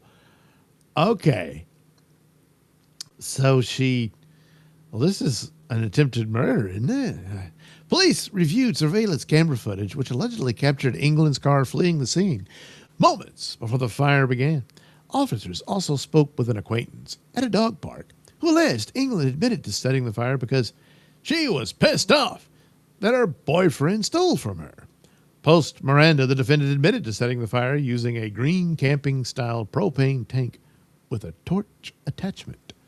She used the propane tank torch to set fire to a camping cot inside the shed. Oh, okay, so the cot's what he slept on, so she knew he wasn't there. So, okay. So you can't make an attempted murder. England was arrested and taken to the Pinellas County Jail, where she remains on a $150,000 bond. Yeah. So now she's got to cough up that amount. And she's still out of whatever amount her boyfriend stole from her. You know? Yeah, I don't see how she wins this one, you know, in the ongoing back and forth fight between the two of them. And it didn't say ex-boyfriend, did it? Probably is now, but, you know. But boy, that business of moving into a shed. Yeah. It's probably not the best. I mean, I can understand it maybe for a minute or two, depending on the situation. But Left Eye Lopez. Yeah, did she burn down her boyfriend's home or something? Yeah, I think. Yeah. Alexandria, so it was his house. Yeah, I guess so. Yeah, you know, now he's living with his grandmother. No, he wasn't. He's living in the shed next door. The grandmother was smart making him sleep in the shed. That's true. I don't want any crap from that crazy bitch you think you're in love with. So, you make damn sure everyone knows you're living in the shed, not near. Okay, Grandma. Pella says, Pat sings door songs. Maybe she heard him sing, "Come on, baby, light my fire." Yeah, it could be. You know, she was trying to light his fire, but she lit his grandma's shed instead. Oh, well, but that's just no way to resolve differences, you know? You got to try talking things out. And if it doesn't come to any fruition, you need to part company and not have anything to do with one another. Yeah. But apparently, a lot of people don't see it that way. No, I'm afraid not.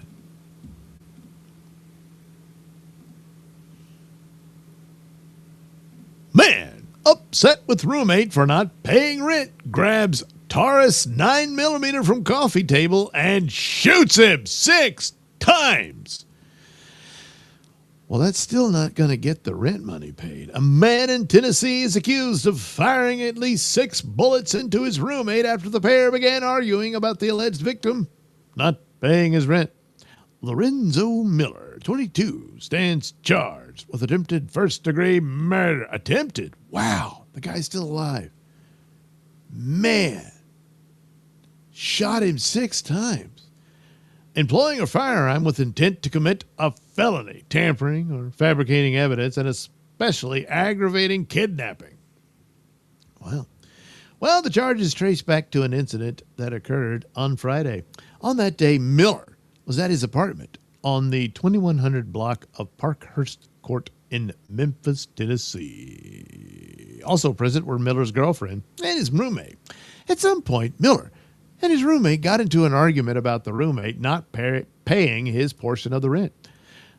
according to the girlfriend. Yes, she sold out the boyfriend there. Whoa, I'm not down with this. As they argued, Miller allegedly went into the roommate's bedroom and retrieved the other man's black Taurus handgun, shot him with his own gun over rent. Miller grabbed a gun that was on a nearby coffee table. Armed, Miller blocked the door and refused to allow his roommate to leave as they continued to argue over rent money. The roommate punched Miller in the face as Miller pointed the gun at him. According to authorities, Miller shot the roommate in the stomach and twice in the shoulder. And as the roommate continued to fight, Miller shot him once in the leg. The roommate fell to the floor, and Miller reportedly stood over him and shot him at least 2 more times. Officers with the Memphis Police Department responded to the apartment and found the shooting victim. He appeared to have been shot at least 6 times and was rushed to a nearby hospital in critical condition. Miller was also still at the scene in the breezeway of the apartment building, so he was arrested. Investigating officers found a black Taurus 9mm handgun outside the apartment near the fence line. Hey, I better get rid of this. So he just throws it towards the fence. Quite the effort. Police say they interviewed Miller's girlfriend, and she identified her boyfriend as the individual responsible for shooting the victim. I don't know. I just find it fun. The whole thing's terrible, you know. I guess, you know, she's probably going to think about seeing other people. Investigators also interviewed Miller, and he allegedly confessed to shooting the victim after being assaulted by him. Well, the following day, the shooting victim picked out Miller in a 6-person photo lineup as his roommate and the person responsible for... They had to do a lineup? Responsible for shooting. Oh, man.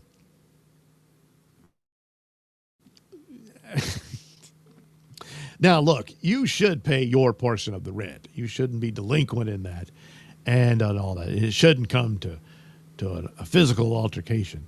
But then again, when someone's not paying their portion, it doesn't mean you get to gun them down. Even if you get in their face and they get pissed off and hit you. You just can't do that. I mean, especially since you were barring the door and you were holding a gun on him and he wanted out. So you brought it on yourself in that situation. As for the victim, good Lord, man, this dude, man, and he still fought with him after being shot. That's pretty impressive. And then he lived, you know? Wow. You know, whatever sentence this guy gets, the roommate needs to bang the girlfriend, you know? Just take her right from him. But then again, he needs to pay his bills as well, so. The granny suite. Yes, the granny suite. You know. No, let me see. It's Grandma, a.k.a. Meemaw. This is Florida, remember? Yeah, it could be. Meemaw's shed. Pella says, money for arms, but no money for rent. 3 more shots, he'd be 50 cents. But if he had 50 cents, he'd be able to at least pay that. Yeah, at least contribute. Come on. You know? You got the spare change. You keep a little jar by the door. Keep putting it in there. Eventually, that jar is stacked with that stuff. You know what a Coinstar is? Yeah, you know. All right. But the problems can keep ensuing amongst people. You know, sometimes it's rent. Sometimes it's, you know, you're laughing at me behind my back. We swore an oath to each other and all that. Then it's like, hey, man, you said you'd cover your share of the rent and you're late and that kind of thing. And other times the argument can be about chores, you know. Why do I have to do all the work? That kind of thing. Man stabbed his brother for not cleaning up the kitchen, then hid under the stairs. to avoid the cops. A Minnesota man allegedly stabbed his brother to death over his cleanliness in the kitchen. You mean lack thereof.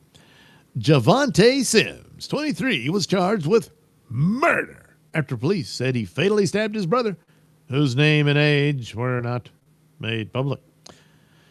Sims and his brother had an argument at their home in Minneapolis, Minnesota, that culminated in the brother receiving a knife wound to the chest. The brother's girlfriend told police that Sims was upset that his brother was not cleaning up the kitchen to his satisfaction. According to the probable cause statement, officers from the Minneapolis Police Department responded to a call at the home just after 3 a.m. When they arrived, they found Sims' brother unconscious on the floor, while his girlfriend held a cloth to a wound on the left side of his chest. Officers performed life-saving measures on Sims' brother until paramedics arrived. He was pronounced dead at 3:32 a.m. So the life-saving measures, well, they tried. Police said Sims was found using a wooden panel to hide himself under the staircase in the home's basement. He was taken into custody. So that didn't work. That was his plan. And was there like a trail of blood, from him to it? Hey, look at this. And it's like his footprints leading up to it. Anyway, when police spoke to the brother's girlfriend, she told them that she and Sims' brother had made food and were eating in the kitchen when Sims came into the room. Sims was reportedly upset that his brother had not cleaned up the kitchen. Another woman in the house, at the same time said Sims told his brother, if you don't start cleaning up after yourself, it's going to be an issue between you and me.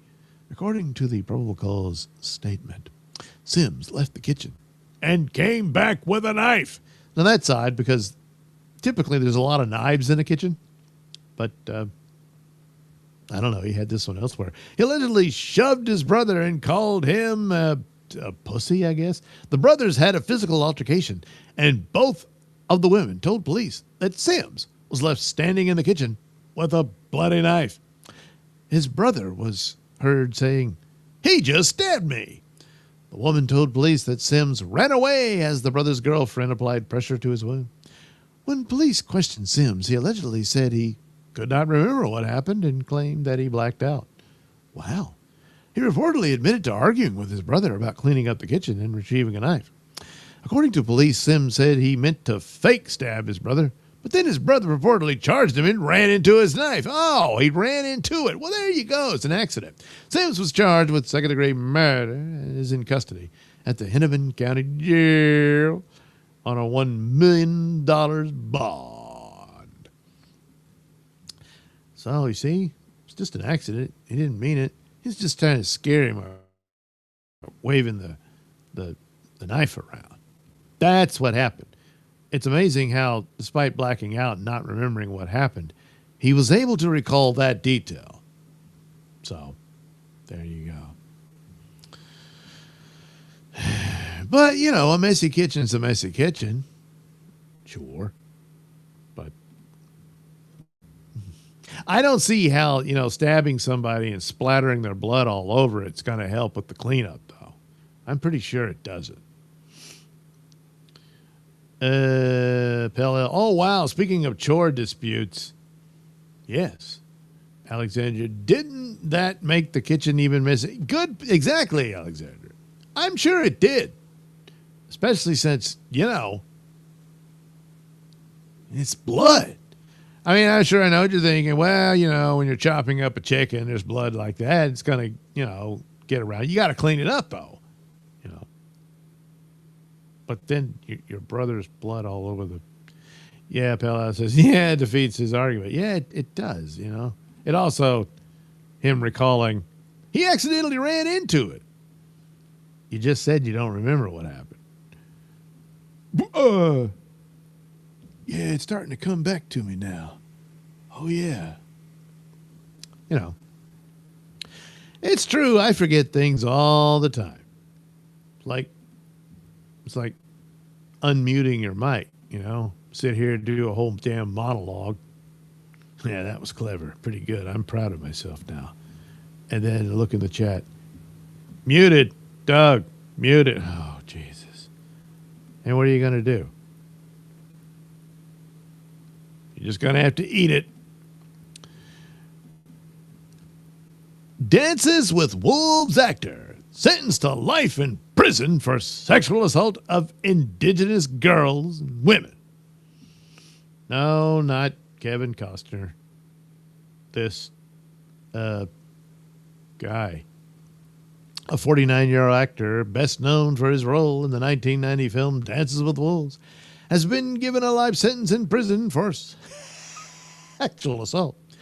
Nathan Chasing Horse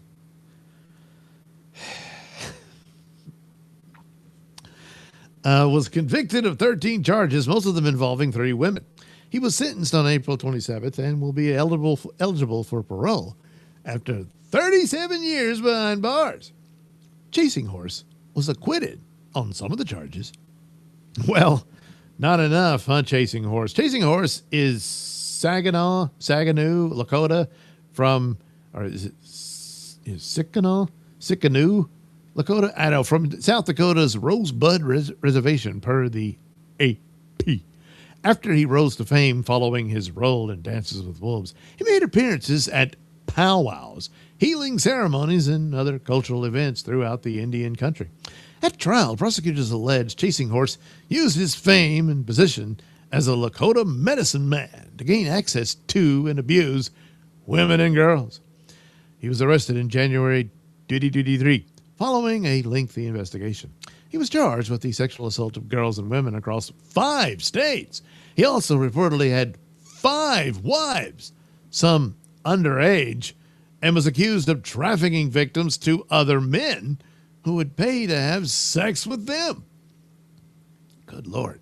3 victims gave impact statements at trial, including Karina Leon LaCroix, 14 at the time of the assault, per the AP. She said, "There's no way to get back the youth, the childhood loss, my first time, my first kiss, the graduation I never got to have. The life that little girl could have lived has been taken from me forever." According to Deputy District Attorney Bianca Pucci, Chasing Horse told Leona LaCroix that in order to save her mother, who was diagnosed with cancer, the spirits wanted her to give him her virginity. Good Lord. Jeez.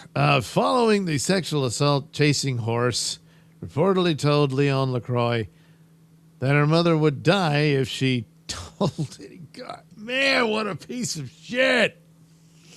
Other victims who spoke said they have struggled with their faith since the assaults, and victim Sierra Begay said she had to undergo surgery for an ectopic pregnancy that was caused by an assault from Chasing Horse. Well, Chasing Horse denied all the charges. According to the AP, Chasing Horse has also has charges pending in Canada relating to an alleged assault in 2018 that he was charged with in 2023.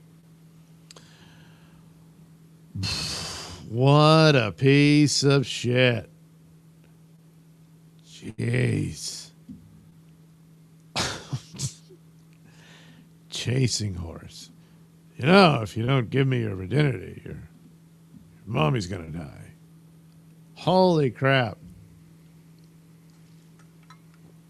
You know, a while back here in Louisiana, we put it on the ballot, should, child rapists get the death penalty?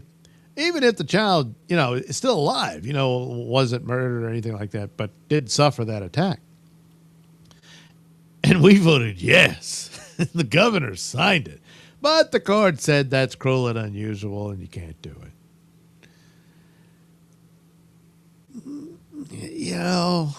In some of these cases, don't you think that should be revisited?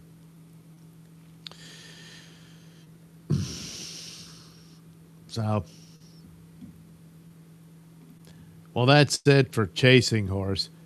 Now there's another movie, it's like Naked Gun with O.J. Simpson in it. You can never watch it the same way again. Pell-El, Oh, he's a native. Native? You mean native? Dude, not that it makes it any better. No, it doesn't really. I mean, it gave him the access that he abused their trust of him. You know, I'm a medicine man and all that crap.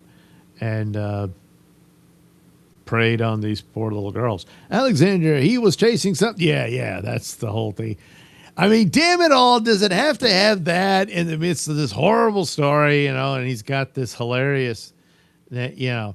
Anyway, Pell L, Dancing with Wolves is called for messing with natives in this case. Yeah, he's not dances with wolves. He's, you know, chasing illegal poon. I tried the spirits wanted me to have it excuse during my last shoplifting arrest. Didn't work. Yeah, but you tried, you know. He along with the rest should be red rummed right after. You mean guilty verdicts are found? Yeah. I mean, this is just. Yeah.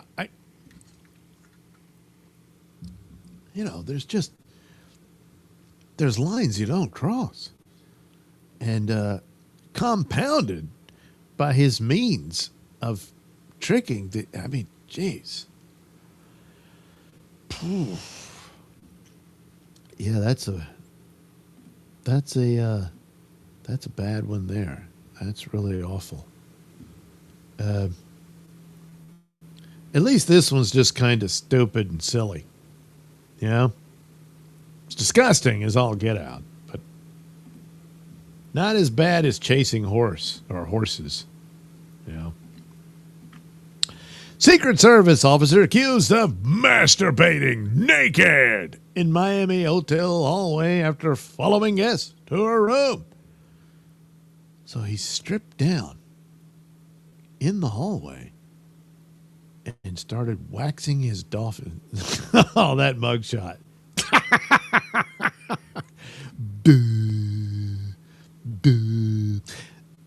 That's the best way to describe it. A Secret Service officer is accused of masturbating naked in a Miami hotel hallway after following a woman to her room. John Andrew Spillman, spilt on the floor, 33, a member of the United States Secret Service's Uniform Division, was arrested and charged with indecent exposure. The alleged incident took place late Sunday night at the DoubleTree by Hilton Miami Airport and Convention Center, where deputies said they found Spillman naked and masturbating at the end of the wall. He was still going at it? Jeez. This was on the 6th floor. A woman staying at the hotel told investigators that Spillman had followed her and other guests from the lobby to their floor, prompting them to quickly retreat to their room because she was in fear for their lives. But she followed them from the lobby. So he wasn't already naked, was he? And he must have, I guess his clothes was on the floor in the hallway. He got undressed when they went to the... Anyway, she later saw him outside the room. Hotel security also told deputies they observed Spillman engaging in the same behavior on the floor before law enforcement arrived. He was taken into custody just after midnight. Spillman, who is from Marble Falls, Texas, is based in Washington, D.C., and joined the Secret Service in 2019. He had been in South Florida as part of an external screening security detail tied to President Donald Trump's visit to Trump National Doral for the 2026 PGA Cadillac Championship. Officials said his assignment had concluded Sunday and that he was off duty at the time. So, he's got to blow off some steam. It's a very serious and stressful job. The Secret Service confirmed Spillman's arrest and said he has been placed on administrative leave pending the outcome of the criminal case and an internal investigation. It doesn't mention security cams, but I'm assuming there's got to be some in the hallway. So he's probably...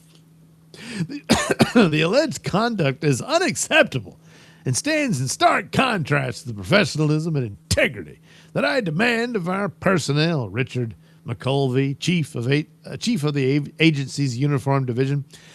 This agency takes these matters with the utmost seriousness. Yeah, but at the same time, it's so stupid and goofy, you got to have a couple of chuckles, giggles, and tee-hees, you know. Spillman was booked into the Turner Guilford Night Correctional Center in Miami-Dade County on a $1,000 bond. He appeared, hopefully clothed, in bond court, where the presiding judge made no mention of his federal employment. Yeah, you're not going to get a pass on that, buddy. One, online inmate records for the Miami-Dade correction system were unavailable due to a maintenance notice, making it unclear whether Spillman had posted bond as a publication. He probably did. Spillman does not appear to have an attorney listed in court records.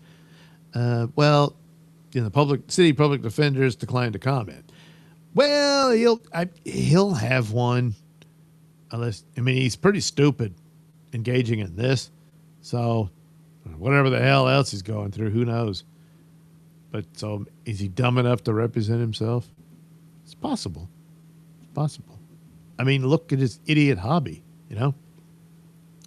But boy, in light of recent events and some others one could mention, does this go a long way to explain the Secret Service? I mean, I know there's brave men and women in the service, and a lot of them do a great job. But here lately,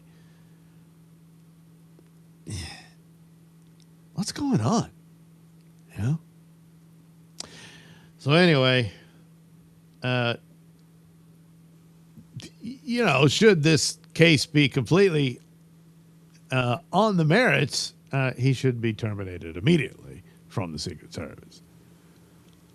He's going to get away with a fine and that sort of thing. But then again, I mean, masturbating in public, he could end up on the sex offender registry and that kind of thing. But it sounds like he should. I mean, he follows these women stripped naked and just starts rubbing it out. Oh boy, if that isn't a red flag for perhaps even more serious activities, well then I don't know what is. Which I guess I don't. I'm not an expert in this. But, what, the camera's messing up? I don't know. I better try to get through this. Pell, he along with the rest should be. Oh, I already did that one. Pell, not so secret after all. Yeah, that's his service. Yes, Spillman. Boy, the names tonight, huh? Yeah. I feel sorry for the hotel. Yeah, the maids. Hey, we got a stain on sixth floor. Someone spilled the coffee again? No, you're gonna wish. More like the cream. Pell, $1,000 could have got off cheaper with a hooker. Yeah, you would think, but he saw this particular woman and he's just like, must beat off to her ass. You know, I mean, yeah, they probably haven't heard the last of this guy. It's just weird. Yeah, creepy as fuck, Pell. That's right. Holy crap. But sometimes, like that hamburger story, like the nurse saying, hey, I had too much. Well, she did, and the expert said it. So I can't say it's her fault, at least on that. But excuses for, I messed up, or my brother ran into the knife. It wasn't me. And sometimes it could just be worms, Missouri carjacking suspect allegedly impersonated a cop and claimed larvae were eating his brain. And the worms ate into his brain. April 29th, police responded to an attempted carjacking at an airport. The victim, whose name has not been released, told authorities that a man, Brian Koch, allegedly approached her when she was sitting in her car. He allegedly told her that he was a police officer and that he needed a ride. When the victim asked to see proof, he allegedly showed her a gun and a machete and attempted to get into the car. The victim drove away. Good thinking. Well, authorities were able to apprehend Cock as he was allegedly attempting to flee the scene. They said Cock had a knife, a plastic fake police badge. Why didn't he at least try to flash that to her? And a used hypodermic needle with a clear substance inside. Police believe the substance to be methamphetamine. Oh, yeah. After Cock was detained, he allegedly told police that larvae were eating his brain and that he did not know his name or birthday. Huh. Well, KQFX reports that Cock was charged with carjacking, illegal gun possession, 3 counts of armed criminal action, 2 counts of illegal use of a weapon, a count of misdemeanor impersonating a law enforcement officer, and 2 counts of tampering with evidence. He's being held without bond. Yeah, that's probably for the best. Not only does he look like a horror movie character, he's pretty dangerous, you know. I mean, he says, hey, I'm a police officer and I need a ride. Well, I need to see some evidence that you're an officer. Well, I've got a gun and a machete. Now open that damn door. And I guess he forgot that he had a plastic toy badge in his pocket. I don't know. This reminds me of the TV movie that Mark Harmon was in where he played Ted Bundy, and one of the scenarios, which actually happened. I mean, it was, you know, of course, Ted Bundy was real, but he convinced this woman that he was a police officer and said that he was going to need her to come down to the station and answer some questions about something or other. Anyway, I guess at first it seemed convincing enough, but then once she got in his car in his crappy little, you know, Volkswagen Beetle, and she started thinking, wait a minute, I probably shouldn't have done this. This seems ridiculous. So then she said, hey, I need some proof you're an officer. He said, oh, yeah. So he pulls out his wallet and he's got a badge in it. And he says, hey, and then she's like, that's not really enough. And then so she managed to get the door open and jump out of the car, and she got away. So there you go. In this case, the idiot forgot the badge. And, you know, that's for the better, I suppose. And she just drove off. Yeah. That was wise. Pello says, he looks like a larvae. Yeah, that's the thing. You know? I wonder if he's like, when are you guys going to check my brain? Yeah.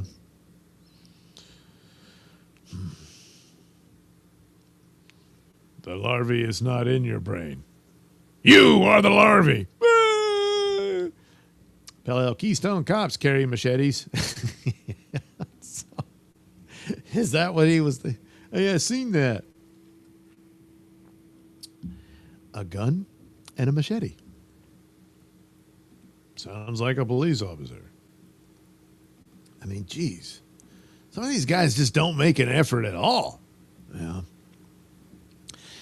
Well, other times an altercation can begin on the job.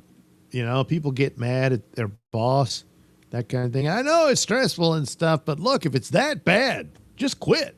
You know, that's always an option. And, you know, you'll probably get another job. I don't know about immediately, sometimes.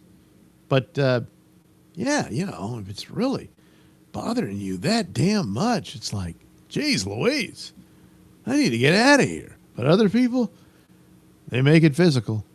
They sure do. Exotic dancer allegedly attacked strip club manager with a pole after she was fired. Oh, she was fired. Okay. Did she beat him with the pole she was grinding? Jeez, what the hell? It's like she burnt her scalp off.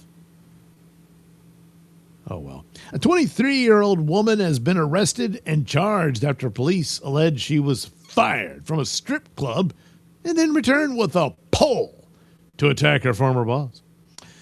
Well, police arrived at the Taboo Strip Club after receiving a report that a woman was causing a disturbance. Responding officers were told that Princess Aaliyah Bale had recently been fired because she fought with co-workers and exhibited strange behavior. She was at the club because her former boss had allowed her to come back to pick up her things. Probably should have done that at the moment. But anyway, when Belle arrived, she allegedly began to cause a disturbance inside the club and had to be escorted out by security. Allegedly, she returned with a 7-foot metal pole, which she threw at the manager. 7 feet. That's about the right size for one of those poles, isn't it? And he was hit in the leg, and a security guard was also injured. The victims' names have not been released. Belle then allegedly fled the scene. She was apprehended a short distance away near a gas station. A lot of times these things do end at gas stations. Somehow I know that. According to the arrest report, she allegedly gave police her sister's information instead of her own, and she had to be taken to the fingerprinting bureau to be identified. Oh, she has a record, does she? She was charged with aggravated battery, aggravated assault with a deadly weapon, resisting an officer without violence, and giving a false name or identification. According to records, Belle was arraigned on April 28th and waived an arraignment hearing. She reportedly has a warrant out of Georgia for robbery, as well as a Florida warrant. You don't say. And the judge set her bail at $13,500. Ah, damn. Well, princess, was it worth it? You know, you got mad at the boss, and he said, "That's it, you're fired." Oh, yeah? Well, I'm going to show you what you can do with that stripper pole. And now look at you. Oh, well. So when she gets out, you think she still has a future in exotic dancing? Probably. But again, you know, that's not the way to deal with trouble at work, you know. And, I mean, if you're fired, you're fired. I don't know. These people who go back, at least she didn't go completely postal, you know. Holy crap. So I guess, you know, there's something to consider to be, you know, count your blessings on that one. Man arrested after Arkansas couple finds stranger living in basement of their home. Good Lord. And I'm assuming the man arrested is the stranger in the basement of their home. Holy crap. I'm looking at his mugshot. Oh boy. Do you really want to find that staring back at you when you go down to your basement? I don't think you do. An Arkansas man and his wife noticed food missing and small items moved around their home before making a shocking discovery in their basement. You know, every now and then it does look like things that are moved around, and I don't remember doing that. Fortunately, I don't have a basement. According to Dutch Hogat, a professor at Harding University in Searcy, Arkansas, a pair of his work shoes vanished without a trace, and chairs were then placed in different areas around the home he shares with his wife, Sharon. He shares with Sharon. Isn't that nice? It's nice. Hogat said they also noticed that some of our food was missing. The couple's daughter, Charisse, said that her parents noticed that one of their donuts had been eaten. Ew, while they were out of the house. And an apple had been eaten. Look, you idiot. You got to eat the whole thing, stupid. Sharon, along with her daughter and Charisse's husband, Mark Gregory, decided to investigate. It didn't take long to unravel the mystery. While Sharon began exploring the storage area underneath the basement stairs, she came across a man hiding inside the closet. Oh boy. So now he's forced to come out. Now everyone's going to know. She saw somebody's leg or jeans, Gregory told or said. I could see that she was freaked out. So they backed out of the room and I went in. I had my baseball bat in my hand. Gregory said he yelled at the man to come out, which he did after Gregory began hitting the door frame. The man, who was later identified as 41-year-old Preston Landis, was arrested on charges of residential burglary and theft of property. You know, the shoes, the donuts, the apple. Well, a piece of the donut and a piece of the apple. But anyway, according to Gregory, Landis had taken shelter after severe weather hit the area. In a way, I kind of felt bad for him, Gregory said. Yeah, but what about the donut and the apple? I knew what he did was wrong. It was. But he was struggling with things. He allegedly stayed in the family's crawl space on April 27th and then moved to the basement the following morning. He entered the basement sometime on Tuesday morning as the door was unlocked between the time Hogat and his wife left the house. Hogat said that he was angry at this man. Not angry at this man. You should be, though. But I'm not angry at this man. I feel sorry for the man. I'm glad we figured out there was somebody living in the house. You're glad? Because this could have gone on for much longer than it did. According to Charisse, Landis apologized before he left her parents' home. Well, there's that. He did say, tell your folks that I'm really sorry, and they seem like really nice people. Especially your wife your mom or whatever has a nice ass. And I enjoyed playing with her underwear when I snuck into their bedroom when you guys went out on the town. You know? Yeah. You know he did.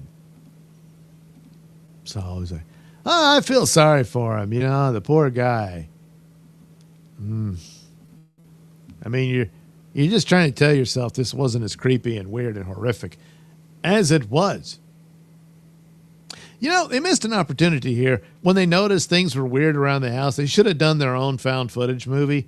Like, what could it be? Could it be ghosts? And then the big reveal is this creepy dude with all these weird scratches on his face in the closet. And then that's where it ends. That way you can, make it up later. And then the footage was found, See? Scary. But they don't think. Yeah. I don't know about this one. I mean... I better move on. It's pretty gruesome, and I'm sorry. So, DoorDash. A lot of people doing the DoorDash, I guess because they don't want to be stuck at a job. And kind of, sort of, they're their own boss, except for the customer, So, here we go. Dun, dun, dun, dun, dun, dun. Gee, man, this thing is acting up. I probably don't have much longer. But I don't get to do along with that much, So this is my chance, and I'm going to exploit it. DoorDash driver who posted TikTok of nude sleeping customer then claimed she was assaulted, but she ended up getting indicted. Yeah. Oh boy, you can kind of see it in the eyes. Yeah. Authorities in New York have indicted a now former DoorDash driver. Why? What happened? On allegations that she unlawfully took photos of a customer who was asleep, nude, inside his apartment while delivering a food order. So he got naked and fell asleep when he ordered DoorDash? Olivia Henderson, 23, appeared in an Oswego County courtroom after a grand jury voted to indict her. The indictment comes months after Henderson, then a DoorDash delivery driver, allegedly posted a video on social media. Oh no, stupid. Showing her customer nude inside his home. The naked man who was lying on a couch appeared to be unconscious and incapacitated. Oh, he got drunk from alcohol consumption. Okay. So he ordered some food. He got drunk. Henderson's video shows she had taken it from outside the residence. Henderson then filed a report against the man, claiming she had been sexually assaulted. But authorities found no evidence to indicate that. Maybe she just means to her eyes. You know, she looked in the window and saw this. She's like, ugh. Henderson said on her own TikTok page that after it said on her TikTok page that after had, and they can't write, had posted the video, TikTok removed it, which she alleged was the social media company punishing or silencing her. TikTok did not respond for comment.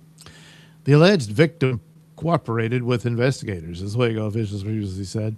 On November 10th, police arrested Henderson for allegedly taking the video of the customer in a compromised position.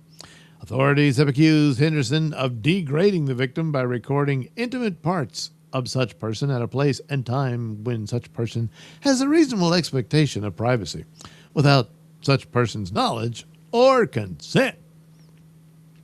Yeah, this is like, revenge porn, Henderson has pled not guilty to the charges of one count of first-degree dissemination of an unlawful surveillance image and one count of second-degree unlawful surveillance.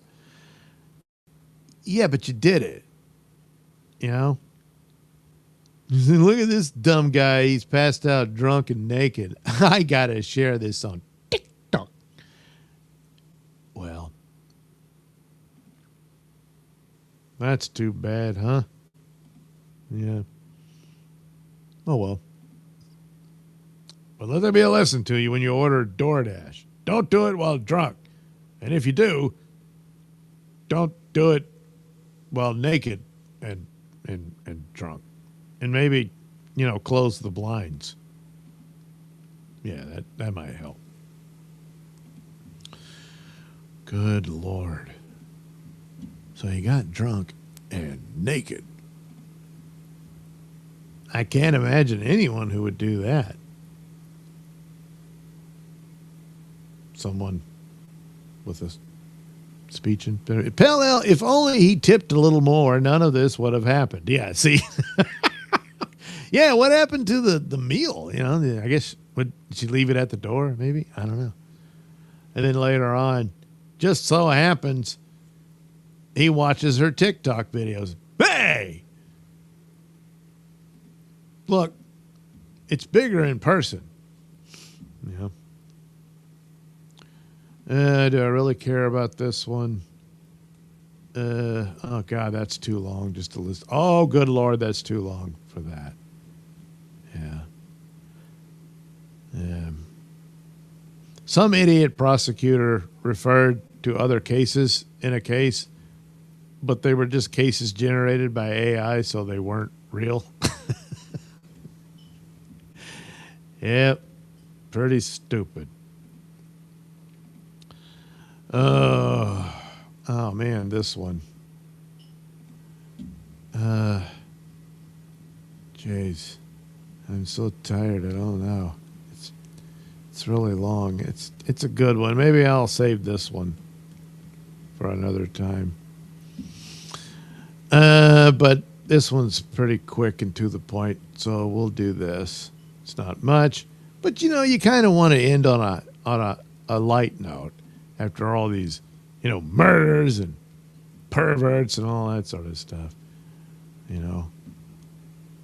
Why should they dominate the headlines? Add to scene. Here we go. Couple burn neighbor's wayward drone. Carry on my wayward drone. A married couple is facing felony charges after reportedly admitting to burning a drone in their fire pit after discovering the $1,200 item had mistakenly landed on their Florida property. Investigators say that Christopher Paula, 40, was flying a DJI Mini 3 Pro drone around 11:30 p.m. when it lost communication while in flight over his Port St. Lucie neighborhood. The drone, Paula told police, was programmed to automatically return to his home point when connection is lost. However, instead of flying back to Paula's residence, the wayward drone touched down in the backyard of a house owned by Sandra Marcellus, 43. Marcellus, who bought the property, bought the property in 2016, lives there with her husband, Al Quidivin Daniels, 49. We'll call him Al.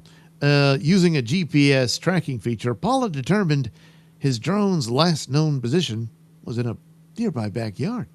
Paula said when he knocked on the home front's door, a woman's voice came through the Ring doorbell camera and declared, "You don't have a fucking drone anymore, sir." Paula then contacted police, who subsequently spoke with Marcellus about the drone incursion and annoyance with which many homeowners are familiar.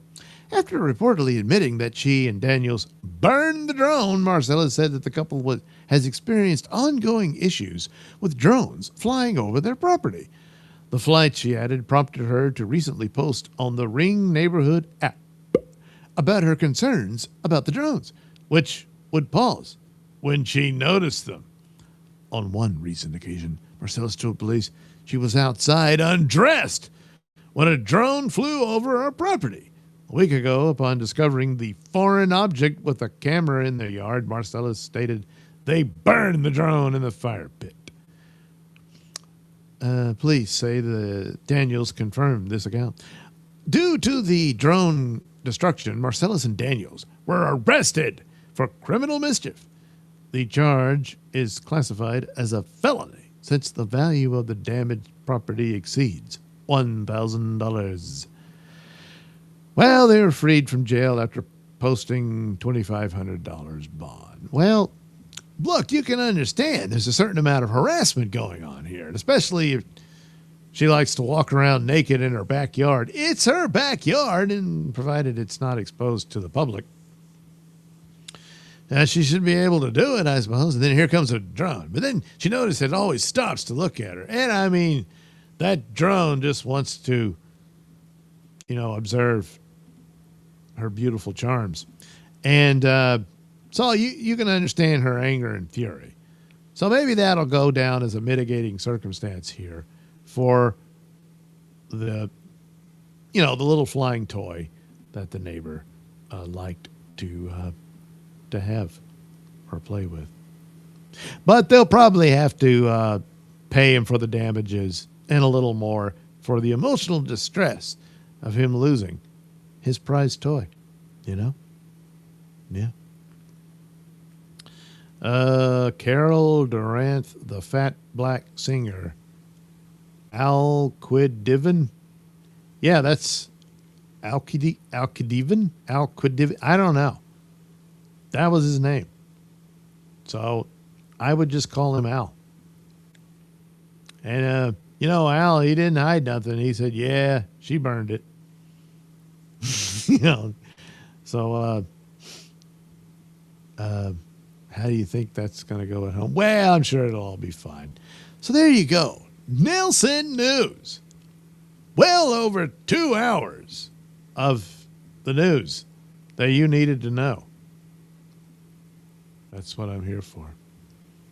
Your anchor man. All right. So that's it. Thank you, Pell for the super tips.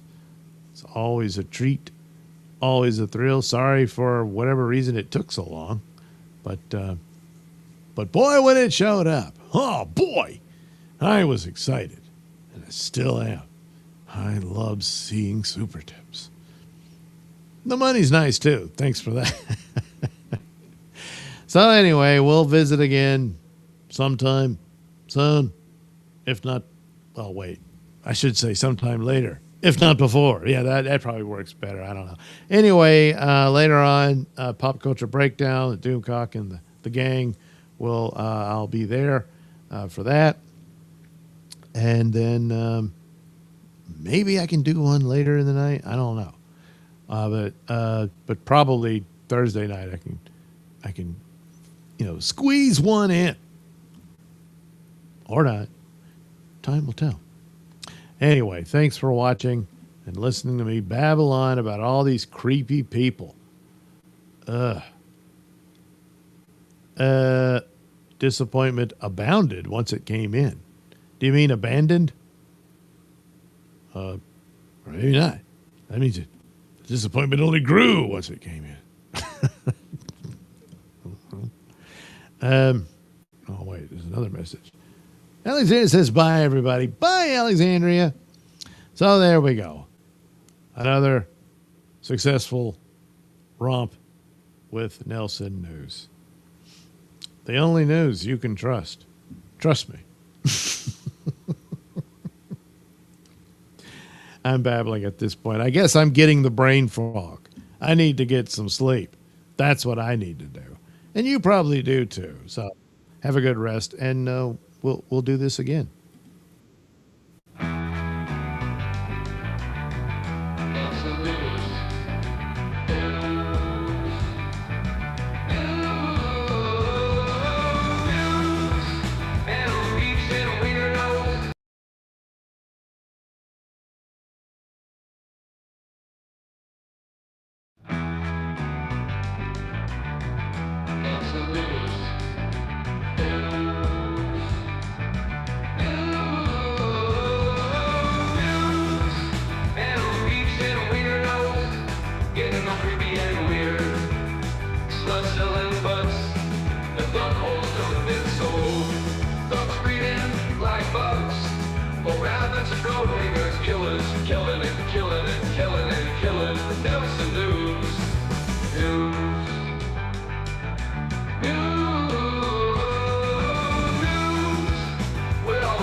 Just your meat to take a walk down the street while killers be killing and killing and killing and killing. Nailsin News.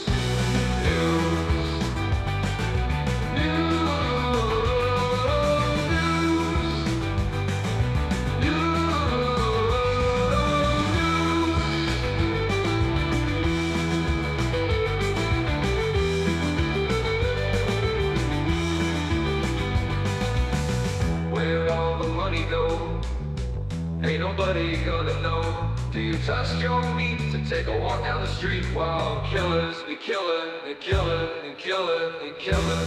Nailsin News.